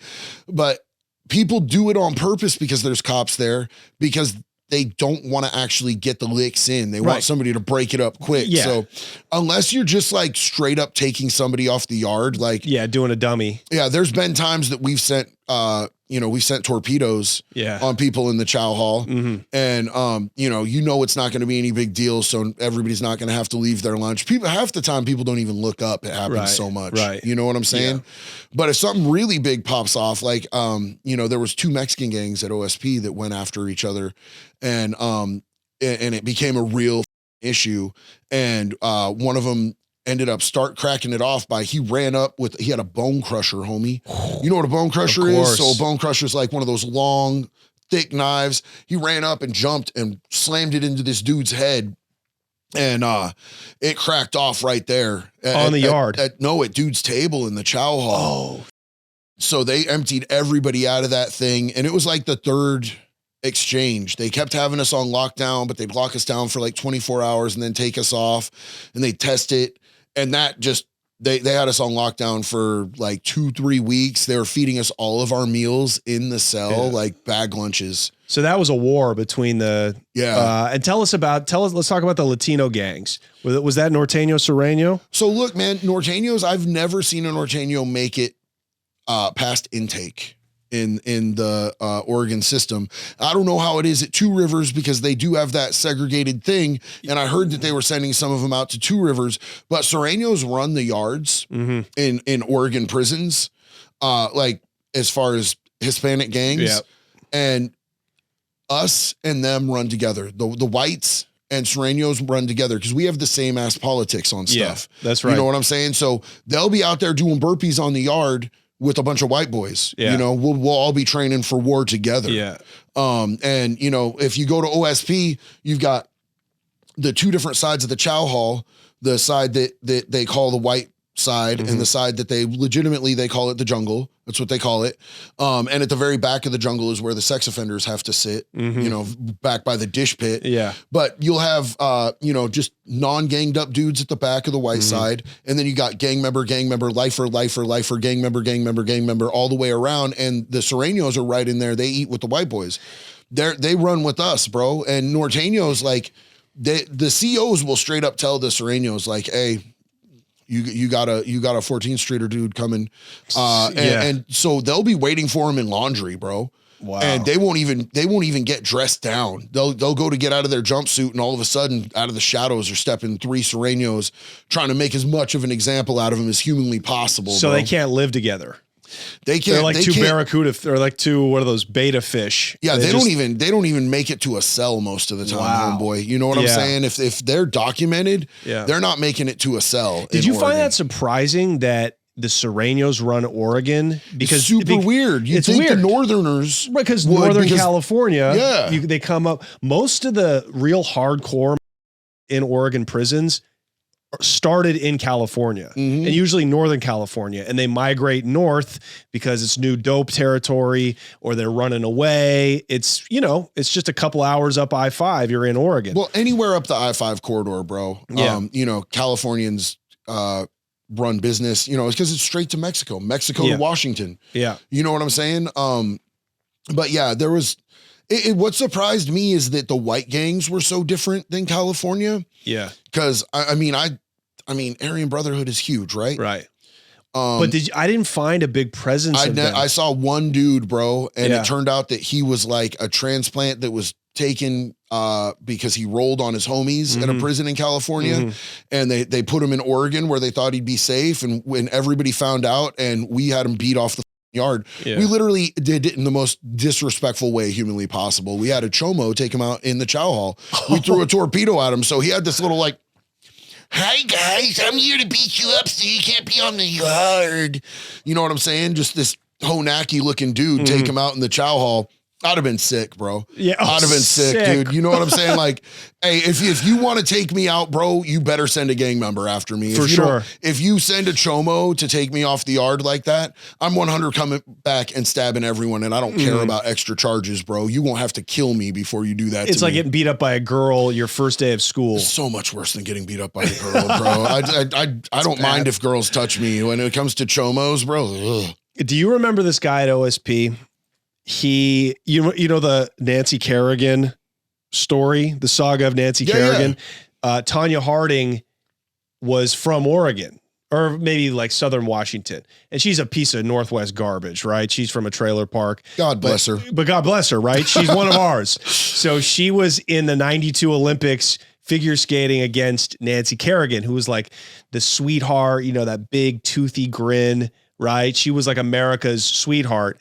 So a guy somebody in Tanya Harding's camp came after Nancy Kerrigan and like beat her shins in. So she couldn't compete. Do you remember when that happened? Oh yeah. That dude was from Oregon. Oh, really? And he ended up getting locked up for that. He was at OSP. And inmates are so funny about what they choose to like the justice they choose to take. They called this guy like no good. Like they put a jacket on him because it was a crime against a woman. Yeah. Or it was like, I guess because it was a crime against a woman. So that's what it would have been. Like that was the jacket if you committed like an assault against a woman. But it seems like everybody in there has beat up their girlfriend at some point. So why would that have been a jacket versus... I know we don't make the rules. I've never beat up my girlfriend, but like I personally, like I know that there's a lot of gangs that like don't look down on domestic violence. I personally do. You're not going to sit at my table if you're there for beating up women. That's some okay. And I don't personally. I don't either. But I'm just saying you're in there with a lot of scumbags, with a lot of scumbags. Yeah, who are gang members who we would call good dudes. But come on, bro. Like, yeah. So and like But I just thought that was funny that like this guy wrote letters home. He thought he was going to die. They would walk by and smack him in the head at the chow hall, knock his hat off his head. You know, he really was. So but I shouldn't be laughing about it because he got out okay. Did he deserve it? Yeah, I don't know though. He beat a woman's shins in bad. He went and he did his time. Yeah. You know, I just think like what inmates choose to like carry out vigilante justice on is weird sometimes. The chomo, I totally get the chomo stuff, you know, but it's like, it was interesting. Here's the thing. So like crimes Did you against hear women, about that guy when you were there or no? I didn't. And I don't know if he got there after I left or whatever, because like, no, he would have been there before. He would have been there before. Yeah. Okay. So like, you know, it's crimes against women, crimes against children, crimes against the elderly, disabled, that type of stuff. Yeah. You know, there's different types of inmates, but a lot of the dudes that I know that are in gangs and they grew up watching their mom get their ass beat. You know what I'm saying? They grew up watching their mom get tossed around the house and beat on and, you know, whipped with a belt and they don't put up with that. And honestly, if you could get your hard for a kid, bro, you don't need to be on the planet. You don't need to be in prison. You just don't need to be on the planet. Like, I don't think there's any way to rehabilitate you, and you're not worth the risk because, you know, I don't think that you can actually solve that problem short of a 9mm round, bro. Like those people, if you look at kids and you're like, and that inclination is in you, bro, like you're just cooked, bro. So that's why that's there. And like, bro, like beating up on disabled people or the elderly, and that's always been, you know what I'm saying? Like, but a lot of that dates back to like, what were the Mafia rules? No women, no children. And that loosely translated very easily into disabled people and the elderly. You know what I'm saying? Like would you be respected in the old Mafia days if you were walking around beating up people with walkers? Right. Of course not. No, bro. Yeah. Like a lot of that comes from the old code. There was an old code. You know what I'm saying? Yeah. No women, no children. Omerta. I got it blasted on my stomach, you know? Could anybody have a jacket where perhaps there was some gray area, right? Like a 20-year-old kid was in there for statue. Bro, statch is such a messed up beef when you hit somebody that's like young with it. You know what I'm saying? Yeah. If it takes like 1 or 2 days for somebody's birthday to define whether or not it's a felony, but most of the time, like, so statutory is not a felony in the state of Oregon, unless there's like extenuating circumstances, like a lengthy period of time, like, I think there's like a 3-year gap. Right. And there's also the Romeo and Juliet law. Like Oregon has a Romeo and Juliet law that covers that. Yeah. But Statch is like, so if me or you were to be with a 16-year-old girl and she was willing, that's where statutory comes in. So I knew a dude who got blasted for like a bunch of statutories, but he was like 32 and he was with like 15-year-old girls and they were consenting, and that's what statutory was. And he was all bad, bro. He was all bad on the yard. Bad. And he was the singer of a metal band, and he used his place, like his popularity in the metal scene in Eugene, to like get these young girls to his house, and then he'd give them meth and get them like strung out. That's why they consented. Be doing stuff to him. Yeah. And like, I remember when I walked out on the yard at Snake and he was like, "Oh my God, I'm so glad to see you. JD, I need your help." And I'm like, "I don't know you, homie. What are you talking about? Get away from me, dog." Do you remember the wildest thing that ever happened to a chomo while you were down?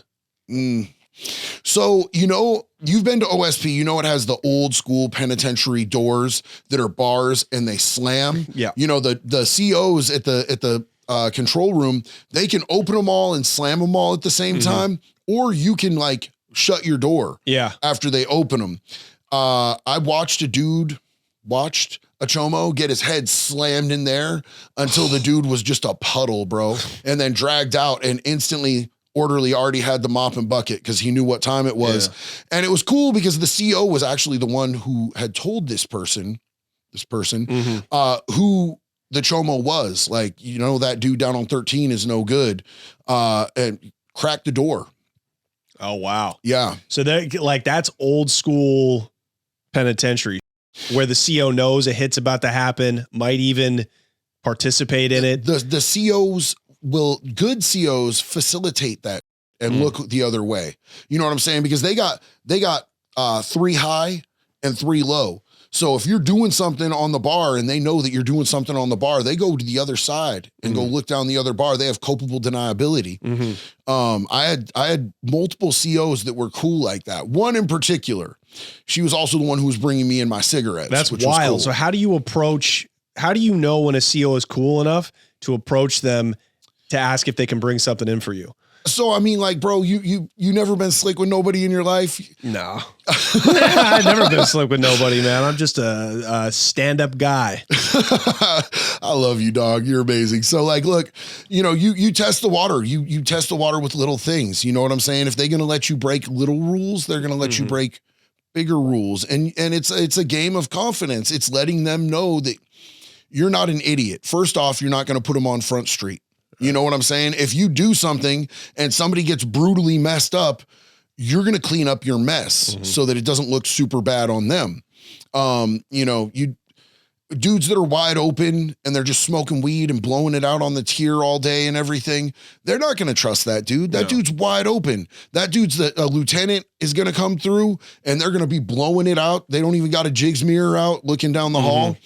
They're going to get that CO caught up for being wide open. If they know that you know how to operate. And a lot of the times the COs will trust gang members way more than any other inmates because we have accountability. Yeah.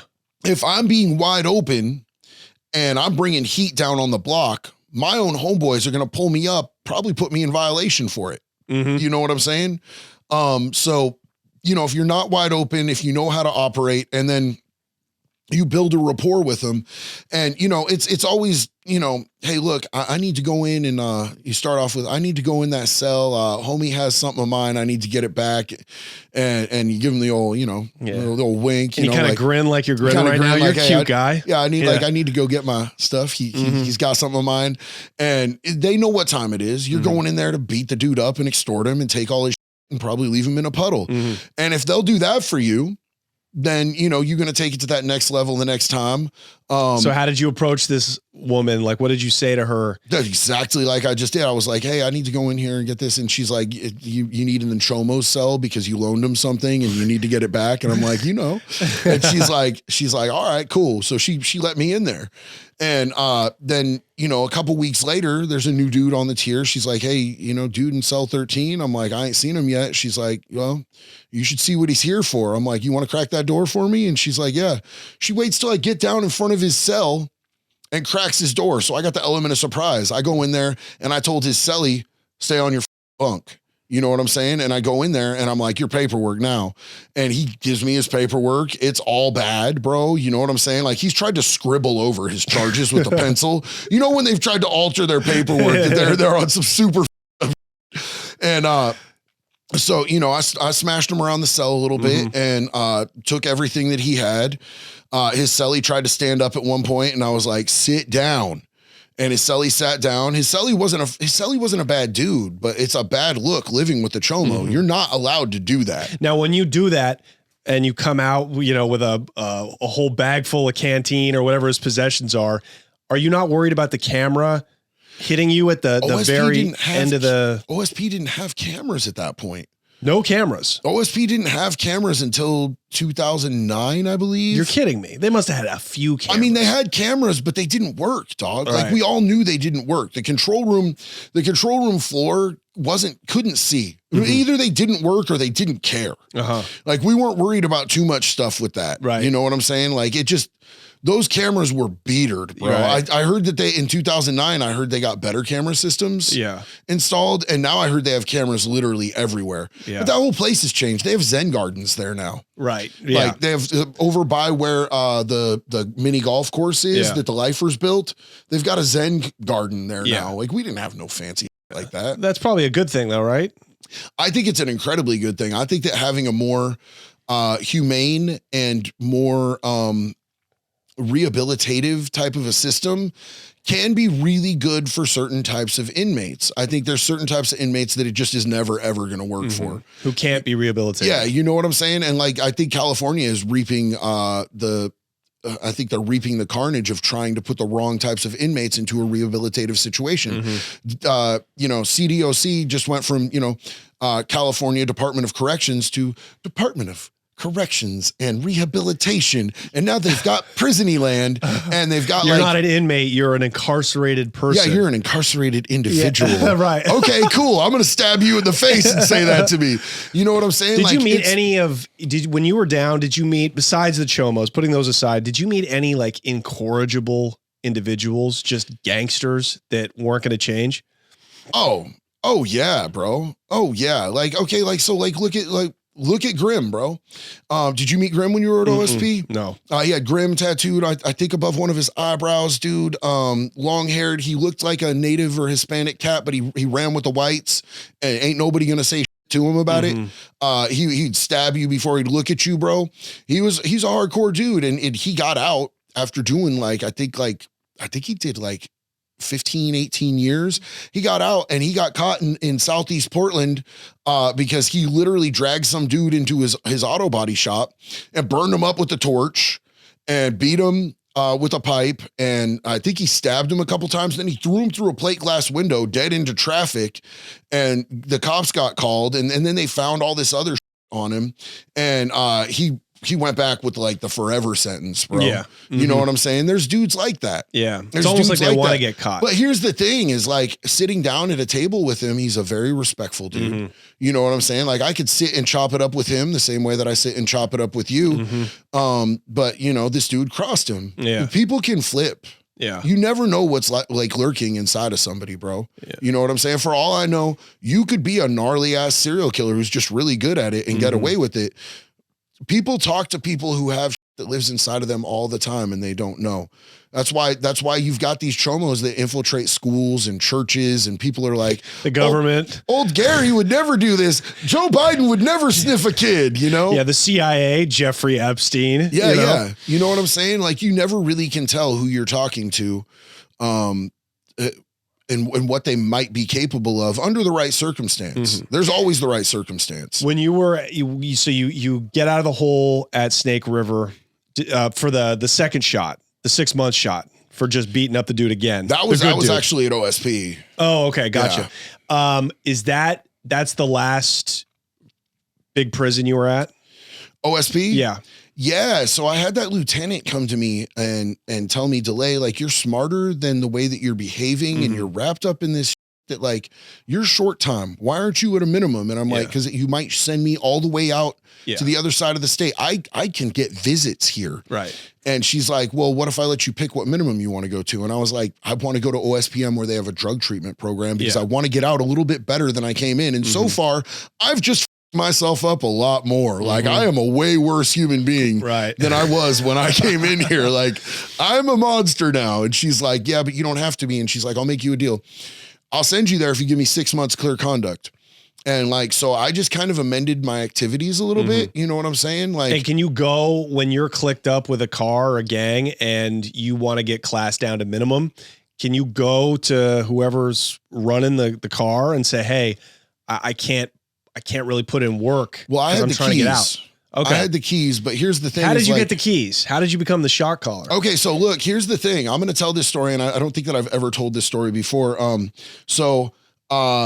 We had a dude, when I got there, we had a dude named Carolina who had the keys. And he was from Carolina, and he was, you know, an Irish dude that he'd been down for a long time, and he had the keys. And a dude that I knew from Kindred, EK, showed up. And I really liked this dude. I still really like this dude, but he showed up on the yard, and instant, like, I had no idea how much respect this dude had anytime he walked into a prison yard. And he walked up to Carolina in the chow hall and called Carolina a punk ass bitch and said, you ain't going to do nothing, punk. Sit down. Sit down. Look at your shoes when I talk to you. Don't look at me. You don't got no business looking at me. Look at the ground. And Carolina didn't do nothing. Oh, in the middle of the chow hall in front of people. That's called getting punked out, folks. All the way out. And he's got our keys. And so, like, that happened at breakfast, and I had yard, and I went out to yard, and we all huddled, and like, I'm like, hey, look, we got to take Carolina off. He has to be off main line by lunch. Or we all look like punks, bro. Like, we handle this now and effectively, and we do it like making a statement. And somebody was like, well, what if we throw a torpedo? No, this is personal. This is dead ass personal. And I had a homeboy, Ivan, who was like, I want this. You know, he was a prospect. He was like, I want this. I want bones on this. And I'm like, bones up, bro. Bones up. Go in there and get it. And so I was sitting right across from Carolina when Ivan walks up behind him and just starts taking flight on him, bro. He mopped him across 3 tables, bro. Wow. Like, literally, dudes lost their lunches. Dudes are jumping up out of the way. He's dragging him to the table, throwing him on the table, and just beating him, bro.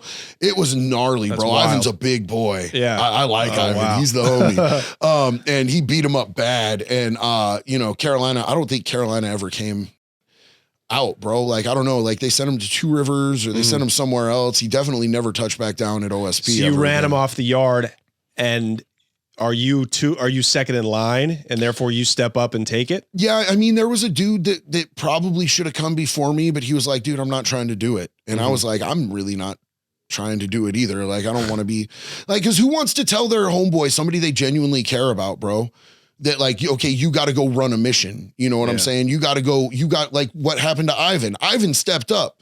What if nobody steps up? Do I want to tell somebody that I genuinely care about that they got to go risk getting extra time, going to the hole, maybe going to IMU for 18 months, not getting visits with their kids and like that, bro? I don't want that. But you know what I'm saying? Like, so the way that I did it was, you know, we just put everything to a vote. I brought it to the table, and I feel like that's the way any of this should go, bro. I don't believe in dictatorships when it comes to organizations. They're all grown ass men. Who am I to tell a grown ass man what to do? That's why when I did the interview with Ian and he said, so you were a shot caller, I was like, I don't like that. I don't like that terminology. Don't use that terminology. And I spoke out very adamantly about, you know, that's not what it is. And then he named the episode JD Delay, prison gang shot caller. Yeah, and I was just going to say, hey, right? I'm sorry you don't like that term, because guess what the title's going to be. Anyways. Yo, and he did that though, but like, I mean, now it's at 500,000 views, which at the time he didn't have views like that, and it blew his channel up. So he knew what he was doing. Also, he wouldn't let me wear a shirt, Ian. Yeah. We wanted to cover I'd like your that you nipples let me up. wear a shirt because my nipples are offensive. I do understand that. You must have silver dollars underneath that shirt right there. Bro, no, I mean, it's just, you know. Oh, that's a nice, cute nipple. Yeah, bro. I mean, that's a hairless, good-looking nipple, bro. They're just long. If these were on a woman, these wouldn't be a problem. You got like hot 40-year-old woman nipples. I do, bro. I do. Damn. You know what I'm saying? Like if I wanted to make an OF where I was pegging dudes with my nipples, I would make millions. I swear to God. Big Herc, hit me up. Is Big Herc into OnlyFans now? No, I don't know, bro. I know that like Big Herc had all that porn stuff that he was doing for a long time. That was old school. That was before Big his Herc. charge. Yeah, he was doing like 90s porn. Yeah. Where black guys were still wearing Timberlands. You know what I mean? Yeah. I have a friend who's real broke right now and he keeps complaining about being broke. So I wanted to send him Big Herc's How to Bust Into the Porn Industry, the porn game book, but they only sell it on Kindle on Amazon. So, but I did see that they had like one of his romance novels that he wrote. Oh, and wow. so I sent that to him because, you know, he isn't gonna like it, and his girlfriend ended up opening it up, which I thought was amazing. Your friend doesn't sound very smart. How do I get into porn? Look straight into that camera and start. Yeah, just drop to your knees and play the flute. You know. So you took the keys, so they voted you in to become the shot caller. Yeah. So how long were you in that rank for, and what did you have to do, and then?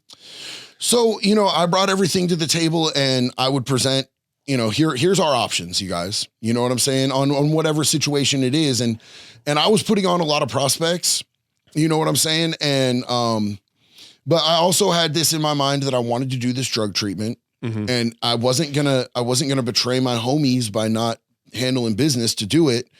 If I needed to go to the hole, I was gonna go to the hole. I didn't give this woman my word that I was going to stay out of trouble. I just said, you know, I'll try. Yeah. And so, you know, anytime anything came up, I think I only had to put in work one more time after that. Actually, one of my prospects, got out of pocket. You know how I think that people think that people are walking around prison yards throwing racial slurs at each other. No. And that does not happen. That's how you get a race war on the yard. Of course. And one of my homeboys was, I think, playing basketball with some dudes that were black, and he said some racial shit to one of them because it got heated. You know how the basketball court gets, and they knew he was in my gang, and they were in a gang. So the shot caller from their gang comes up to me and goes, "Hey, your homeboy said this to my dudes, and that can't fly, bro." And so I went to him and I'm like, "Is this accurate? Did you say this?" And he's like, "Yeah, I said that." And so, you know, I went back to dude and I'm like, you know, I'll handle it because we handle things internally. Yeah. That's how it's if one of your homeboys is out of pocket, you're going to handle it. If that other gang would have jumped it, it could have been a race war. It could have been a gang war. That's bad for business. Yeah. We got, you know, poker tables, pinochle tables, extortion. We got substances that we're selling. We got territory, you know, whether it be tables or phones or whatever. I mean, in prison, it's stupid. You know what I'm saying? People will literally stab you over a table in prison. But, you know, I took it to the table and I'm like, look, so homeboy screwed up and he's in violation. He's my cellie. I vote that we just let me take him in the cell and me and him get him up and we'll clean it up that way. And they're like, yeah, we're all good with that. You know what I'm saying? But we put it to a vote.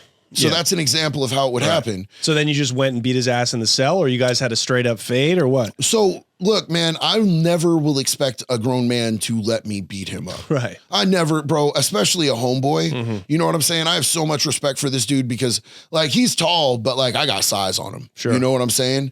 And he got a couple in on me and I landed about 2 or 3 on him. He was marked up, bro. He was marked up, like, which is what needed to happen. So then you basically parade him around the black guys that he insulted, showing. I ain't parading, dog. But they could see him. But that's what I mean, though. Like, yeah, they could see that you had handled it. Yeah, the disrespect. Yeah, right. they just had to see that somebody got mucked up for it. Now he could have all the way beat my ass, and we still could have potentially called it squashed because something happened, but it gets more complicated then. You know what I'm saying? It just depends on how offended they were. What he said wasn't like super out of pocket. He wasn't like dropping like full on N-bombs, but it was bad. It was that you don't say, bro. Like you know, even in prison, I think prison is there's more people that are racist in prison, but there's much more defined consequences for saying racially insensitive in there. Totally. And I think people just mistake that. There might be dudes walking around with swastikas tattooed all over their face, but they are not dropping racial slurs. Not at all. They're being polite to black guys and whoever. Everybody is very polite until they're not. Like with other gangs of different races, it's phone time or using the phone, go ahead. It's always asking before you take or do something or go somewhere. Yeah. At least on the West Coast, you know what I'm saying? Like if when you get locked up out in Florida, out here on the West Coast, at least in Oregon, whites are the majority. Yeah. Just because of the population. Yeah, right. If you go out to Florida, it's not a white majority out there, bro. It's not a white majority. You know, and I've been Multnomah County, MCDC. I've been on a unit where I was one of 2 white dudes. And my cellie was the white dude. And he had been in a high-speed chase where he had gotten ejected from the car and broke both of his legs. And he was on crutches. So like I'd have to go get his food and bring it in for him. I wasn't there for very long. Like this, I went out to go to the little, where they keep the books to pick out a book. And this dude is on my nuts, bro. And he's calling me a cracker and this and that. And I'm like, I'm not used to dudes calling me like white racial slurs. Like first off, I'm pink with red polka dots, dog. Like, you know what I'm saying? Like read it, bro. You know what I'm saying? But, he's calling me name. He's getting weird at me. And I'm like, bro, like, check this out. Like I'm Irish. My people were indentured servants. They threw potatoes and rocks at us when we came off the boats. You know what I'm saying? Like, I don't know if you got me mixed up with some skinhead or some bro, but like I got hair everywhere, bro. And this dude wouldn't stop. So I just blasted him in the face, bro. I hit him in the temple right here and his eyeball popped out of socket. And I've never seen no like that, bro. Like I know that it's happened to other people, but it was the first time I'd ever seen that. And I'd gotten him and I was coming in with another one and I saw his eye come out of socket and I heard him scream and I just kind of pulled back and it ended up punching him in the neck instead because I like tried to pull back and not like hit him in the eye where it was popped out. And that was in the day room at MCDC? Yeah. Wow. And so I went straight back to my cell. I didn't know what to do, bro. Like I just saw some out of a horror movie. So I went straight back to my cell and I closed the door and there's 2 white dudes on this unit. You know what I'm saying? There's some Hispanic dudes, but it's mainly black dudes. And these dudes are coming up to the cell and they're talking crazy. You know what I'm saying? So we're waiting for the doors to pop. And he's like, my cellie, I'm like, hey, just stay behind me and I'll deal with it. And he's like, nah, bro. Nah, we riding out. And I'm like, bro, you are on 2 broken legs. There's 1.5 of you. He's like, that doesn't mean I'm not tough. So they had given him crutches. We took the aluminum crutches. We took the little the rubber stoppers off the bottom. So, you know, it wasn't a sharp edge or anything, but we had a little something there. And we were both posted up. We were ready if they came through the door, when it opened, we were going to start stabbing them in the face. And we posted up waiting and all of a sudden the door opened and I'm lurched. I'm ready to go. And I hear the CO go, delay, roll it up. You're going home. And I'm like, sorry, homie. He's like, why are you sorry? They're not going to mess with me now. He's like, we just got saved. So hold on. What happened to the guy's eye? Did he have to go to the emergency room? I have no idea. You popped the guy's eye out and then you got to go home? Yeah, I ended up getting to go home. Yeah, they never ruled me up for that at all whatsoever. Wow. I don't know if he got it back into socket. I don't know what happened. You know what I'm saying? So did you see the connecting cord? I just saw it like hanging, bro. Jesus like hanging. Christ. It wasn't like all the way out, like, you know what I'm saying? But it was hanging. Maybe that's like happened before. Maybe it's like Mel Gibson in Lethal Weapon 2. He could just pop his shoulder in and out of place. I met a dude at Snake River that could pop his eye out and he would do it to with people. It's like taking out your dentures. Yeah, it could have been like that. Oh God, dudes taking out their dentures in prison is crazy, bro. Dude, how many dentures are in prison? More than in like an old folks home. So many crazy amounts of dentures, bro. Like, did you get the blessing of getting any dental care while you were in prison? No, I did not. Only tooth I'm missing in my head. Totally savable. I just needed like the weensiest little root canal. You know what I'm saying? And I went in there and they're like, cool. So it's super infected and we can pull it out of your head. I'm like, aren't you supposed to like kill the infection first? Shouldn't I get like a round of antibiotics? And they're like, no, we'll just pull it right now and charge you $100. And I'm like, okay, like what type of numbing agents can I expect? They're like, what? I'm like, well, this hurts really bad. So do whatever you got to do. Yeah. Right. And so the dentist at OSP, I don't know if you're aware of this, but he like lost his license to do dentistry on the streets. Oh, you don't say. Yeah. And prison was the only place he could get hired because he was putting girls under and doing weird shit to them while they were under. Yeah. He was a pee-pee toucher, bro.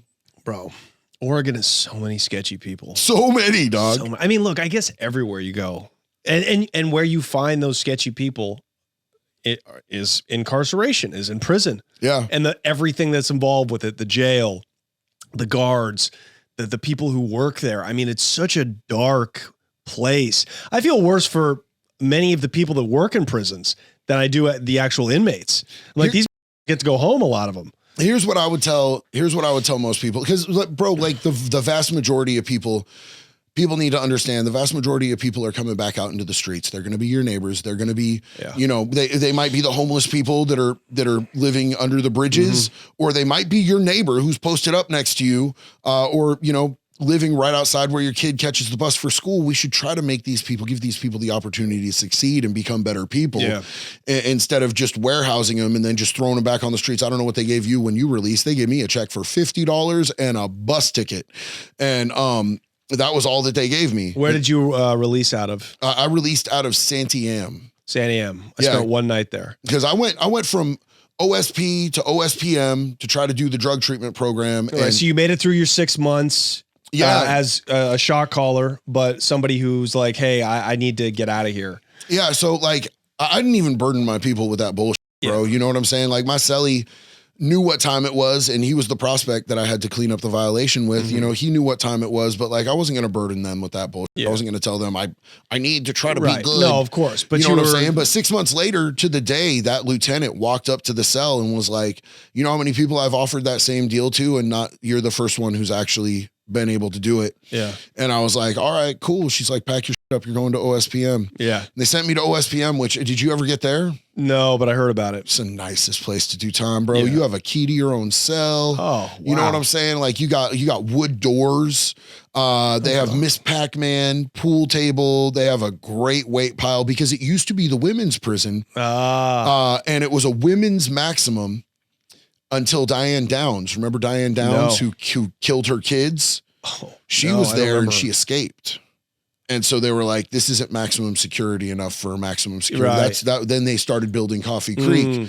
So, you know, they used to have just OSP and OSPM. And so when they made it a minimum for dudes, it went from a maximum for women to a minimum for dudes. And it's still the nicest minimum in the state for dudes. I mean, it sounds like college. Bro, like I'm saying, like they got like exercise bikes and all this stuff left over from the women. The Miss Pac-Man machine, that's crazy, bro. They had a popcorn machine. That's like some out of the feds. You don't see that in the state. Yeah, no, you don't get treated like that anywhere else. But also they were working, they had the drug treatment program, and then they had people that worked at the hospital. The doing mental laundry. hospital. Right. No, the mental hospital people were, I forget if it was out of San Am or Mill Creek. I did that shift for like a couple weeks.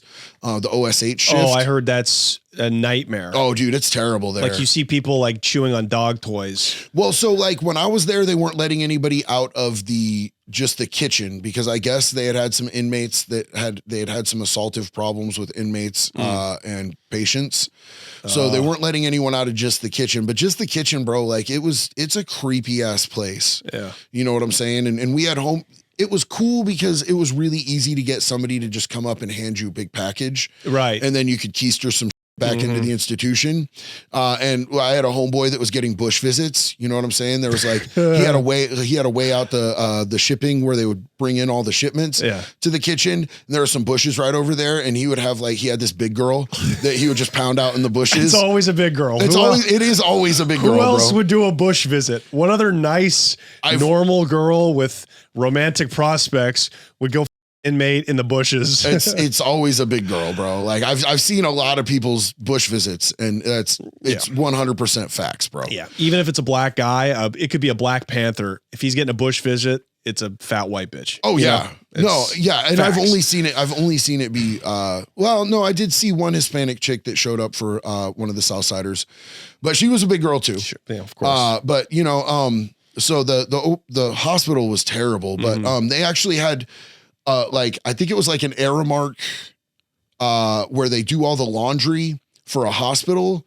I think it was an Aramark factory where they had people at OSPM go to, and those dudes would find all sorts of in the laundry. Right. You know what I'm saying? That's how half of the needles at OSP would get into OSP, because they would find needles all the time, and dudes would like hoop them in the ass before they'd go back to OSP, because you could get $50 for a syringe. Of course. And then the tier's going to use that and share that until like literally it runs. Cause you know, once the needle dulls, they take it on the pavement on the cell floor and they sharpen it back up with the cement. And people would use that. Like I saw a dude literally take a chicken bone and hollow out the marrow and use the tape, the sticker from deodorant, and tape it on there after the needle was gone from it, and tape a chicken bone on there and try to hit with that. So everybody's either using it for tattoos or shooting up. No, just shooting up, bro. You just use guitar strings for tattoos. Right. Did you get tattooed in there? I got tattooed in there a lot. Yeah, bro. Like I got, how much did that cost? My homeboy, Matt Ashton, did this whole leg. This is the only prison ink that I have that I haven't covered up. And not like covered up, but gotten redone on the streets to darken it up. And like, I got a lot of this done when I was in there, but I've had it gone over because I wanted it to be darker. Did you get tested for Hep C when you got out and all that good stuff? I've been tested for Hep C and HIV and all that. And you got to imagine those cats, a whole cell block sharing a needle. They got to be passing around. Dog, they are passing this around. And that's what they were using as weapons when I left OSP was, people would get like an old syringe and they would have somebody who had HIV fill it up with blood, and they would run up on somebody and you know what I'm saying? Like my little homeboy Cotton, bro, he wasn't in Irish Pride or anything, but Cotton was like a good dude and he ran with us. He was like a hang around. You know what I'm saying? Like he came in at like maybe 18. You know what I'm saying? Yeah. And like he was a youngster and he had a heart and I liked him, but he went and he really liked smoking weed, as a lot of little youngsters do. And he got into debt with some black dudes. And I think it was like $32 or $36, forget the exact amount. And they were going to stab him with an AIDS needle. They had an AIDS needle. They were showing it to people, telling people, we're going to stab Cotton with this. We're going to give him AIDS for that $36. And I went up to him and I'm like, hey, check it out. Look, I'm going to squash his debt with you guys. I'm going to pay you whatever he owes you. Don't ever do business with him again. If you ever do business with him again, we're going to wreck you. Yeah. Like my whole crew's going to wreck you. Like I threw weight on that, bro. I don't like to throw weight as far as the gang thing around unless it was absolutely necessary. Yeah. But you talking about giving an 18, 19-year-old kid AIDS over $36, f you and your whole bloodline, bro. You know what I'm saying? Like that's wild. It blew my mind. Yeah. And I was like, yeah, that's not happening. The cruelty of that. But it's scary though. But there were other dudes that were absolutely getting stuck with AIDS needles. You know what I'm saying? Like one dude I remember in the canteen line, one dude, because you know when you're out on the yard for canteen and it's just a big group of people, everybody's standing around. I remember one dude screaming and going, "What was that? What was that?" And somebody had just stuck him, pushed some blood into him. Yeah. Yeah, and you could do that, and like the COs, nobody even notices. Nobody notices. Nobody notices. In fact, when he started going, "What was that? What was that?" A bunch of people were like, why are you yelling, bro? Why are you telling? Yeah. You know, you snitching right now just by yelling because you're pissed. You know what I'm saying? And it really is like that in there. God damn. So you were happy to get out of there. Or did you party you say, damn, this, because it is a good place to bid. Like it was my favorite place that I did time, like overall. And like, so I really liked OSPM, but like it was always like the cops were really petty. And they felt like they were holding something over you. Like, we'll send you back to OSP. Every single time they said that, I said, run that shit, dog. Cuff me up right now. Take me back there. Like, I don't even need to go back to my cell and put anything in my ass, bro. Take me back to OSP right now. How long did you do at OSP max or minimum? OSP minimum, I was only there for like, I made it through 4 months of the drug program. out of the 6 months, and they kicked me out because we found out one of the dudes in the drug program was a kitty diddler. He was a playground commando, bro. He was a kindergarten diaper sniper. And That's my favorite one. so this dude, we cornered him in the laundry room because they actually let you do your own laundry there. We cornered him in the laundry room. And we told him, you cannot be anywhere around us. We don't want you near us. We don't mess with you no more. And like one dude was really pissed off because he had been kicking it tough with the dude, and the dude didn't tell him, that he was a pee-pee toucher. Yeah. And so it all came out in group the next day, and like they were like, who all partook in this? And everybody, raised their hand, and I didn't, but I had. And they were like, so who saw him say this to him? Because the dude threatened him. And the dude got really scared because, my friend threatened me because he found out that I like kids. And I didn't raise my hand at all. And they ended up kicking me out for that. Because you wouldn't snitch. Because like, bro, I'm willing to take accountability for my own actions and stand up for my own stuff and all of that. But when it comes down to like chomos, bro, like, those aren't people. And I don't got nothing for them. And I'm definitely not going to snitch to get time off. Yeah, because how much time would you have saved anyways? It doesn't even matter, bro. It doesn't even matter. Like, I mean, but I bet not that 8 much. Months. Yeah. But if I really was willing to be a snitch, bro, I didn't have to go to prison in the first place. You know what I'm saying? I could have figured it out at the very beginning of my sentence. You ain't gonna break me when I'm down to, my last, 10 months, bro. So eat a bag of them. So where did you go after that? So when you're not in the drug program, you can't be at OSPM anymore unless you're working at the hospital. And so they sent me directly to San Am, which is a good place, a good minimum. Good minimum. Yeah. It was a decent minimum. I went there, and so one of my homeboys, rest in peace, Lloyd Frock. He was Irish Pride, and he had been on the yard at OSP, and he ran up a gambling debt and got shipped out. And so, when somebody's in your gang and they leave with a debt, you're their insurance. And I felt like he had run up like a hella big debt knowing that he was going to leave, because he knew he was going to leave any day. So when I got to San Am, I said some sideways stuff to him, you know what I'm saying? And it's not that I was wrong. I paid dude's debt, but I was disrespectful about it. And this dude, I'm much bigger than this dude. He hit me harder than anyone's ever hit me in my life, bro.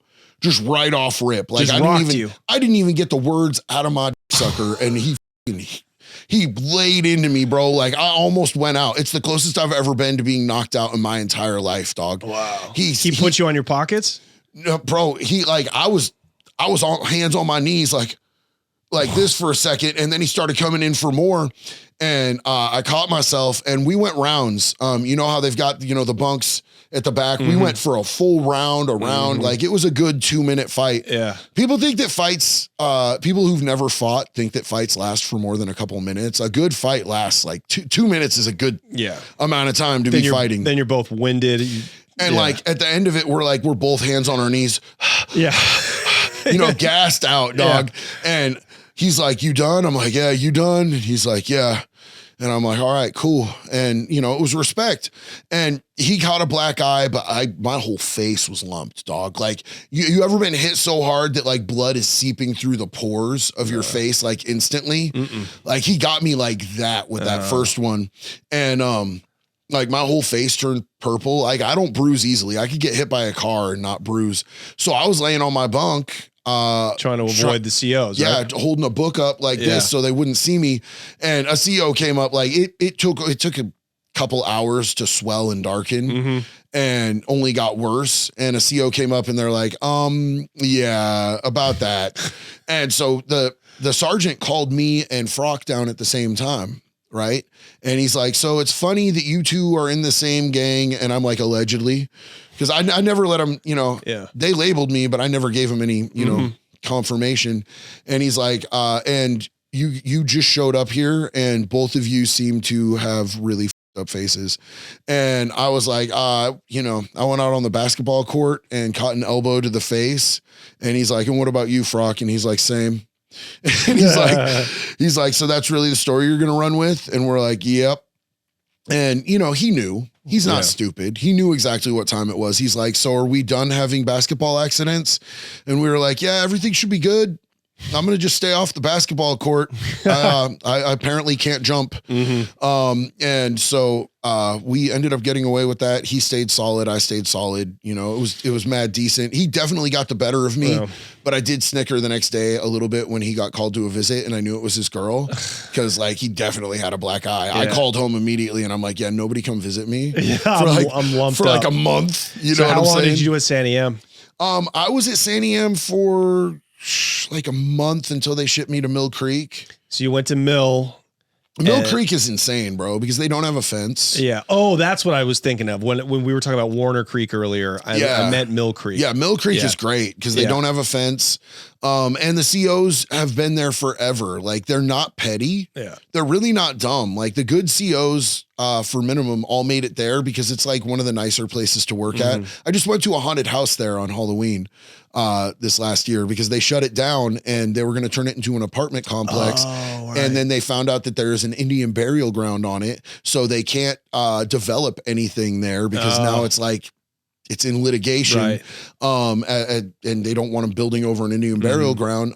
So they just have this prison that's abandoned that they shut down that they can't do anything with. So they're renting it out for parties and events. Oh, interesting. Yeah, I really want to rent it out for like some YouTube content. Yeah, and like dude, have literally, like we should talk about that. Yeah, and you know, maybe get a couple other people in there for that. It's also certified haunted. I don't know if you know that, but they've had paranormal experts certify it as being haunted. Not only is it built on an Indian burial ground, but there was a boys' school there, like a boys' boarding school, and like multiple kids died on that property. And so there's like supposed to be spirits. I've never seen nothing. Probably got diaper sniped. Let's be honest. Like back in the day, I never seen nothing when I was there. Like the worst thing that happened to me when I was there, I did to myself, you know, smuggling. So where did you go from Mill? How did you end up paroling and how much time did you do? Did you do your full stretch?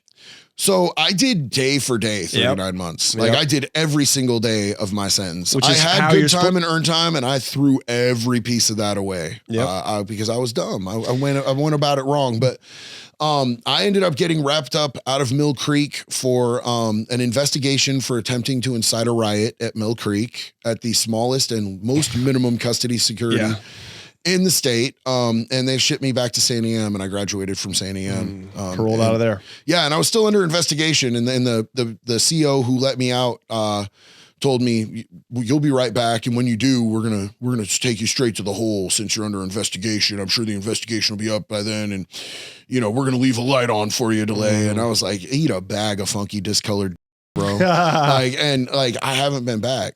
So I got out in 2010. I came really close, but I evaded to Florida. Right. We'll talk about that on the Patreon. But I just want to say, dude, your content is so entertaining. You pop up on my YouTube Shorts feed more than anybody, more than Tucker Carlson, more than anybody else that's in that feed. It's JD Delay. So please plug away, man. Go if you don't know about him already, which many of my fans already, I'm sure, love you. Plug what you got. So I'm JD Delay on YouTube. The TikTok, I have JD Delay 5150 and JD Delay 1017 because TikTok likes to ban me and I keep winning and getting my accounts back, but sometimes I talk about chomos and they like to ban me for indeterminate amounts of time. I've had multiple accounts banned and I got my 1.1 million account banned just recently for a month and I like cyber harassed and stalked them to the point where they gave me my account back. I'm also on Facebook, JD Delay. Basically everything's JD Delay. Spotify, if you want to check out my music, I'm on Spotify. Oh, nice. Yeah. There you go. I have the Wood Chipper Anthem, which is, about throwing chomos into wood chippers. It's a family song. Listen to it with your kids. You've built an entire brand around this. It's so funny, dude. It, was a part of my story as a kid and everything. So it did definitely send my life down a determined path to a certain extent. Great merch too. Yeah, convictclothing.net. If you want to check out any of my merch, I have a clothing line. We do some hats. We do some shirts. Some of them are not super social media friendly, but we are starting to close those out. I've always been a big fan of limited runs so that people can have stuff that's unique and everybody's not wearing the same thing. And we're just right at the tail end of closing out all our old stuff and bringing in a new line of my merch. So that's convictclothing.net. Hell yeah. Hell yeah. What a great time we had, huh? Oh, bro, I love it. I love Let's do hanging out this with again. Let's go make some prison content, dude. you. We should rent a prison. Yeah, I'm trying to do that to film my stand-up comedy special. Oh, dude, How that would be banging amazing. would that be? That right? would be amazing. I hit up the Oregon prison system, and they weren't with me. So They that don't was want to last let you year. in? They don't want to let me in. They think I'm going to make a mockery of them, which is like obviously, Yeah, right. you know. But now that I know that Mill Creek is closed, that could be a lead. You know, Mill Creek is closed, and you know, if we wanted to rent it out and do a multi-purpose thing, bro, we can go halvesies on it. that'd be amazing. I'd love that. Let's talk, bro. Let's talk. JD, you killed it, bro. This was so fun. Thank you for Thanks, having me, man. brother. Appreciate it. And switch over to Patreon for more content with JD. Patreon.com/TheConnect Show. Thanks very much, everyone. Big shout out to Brian. Yes, sir.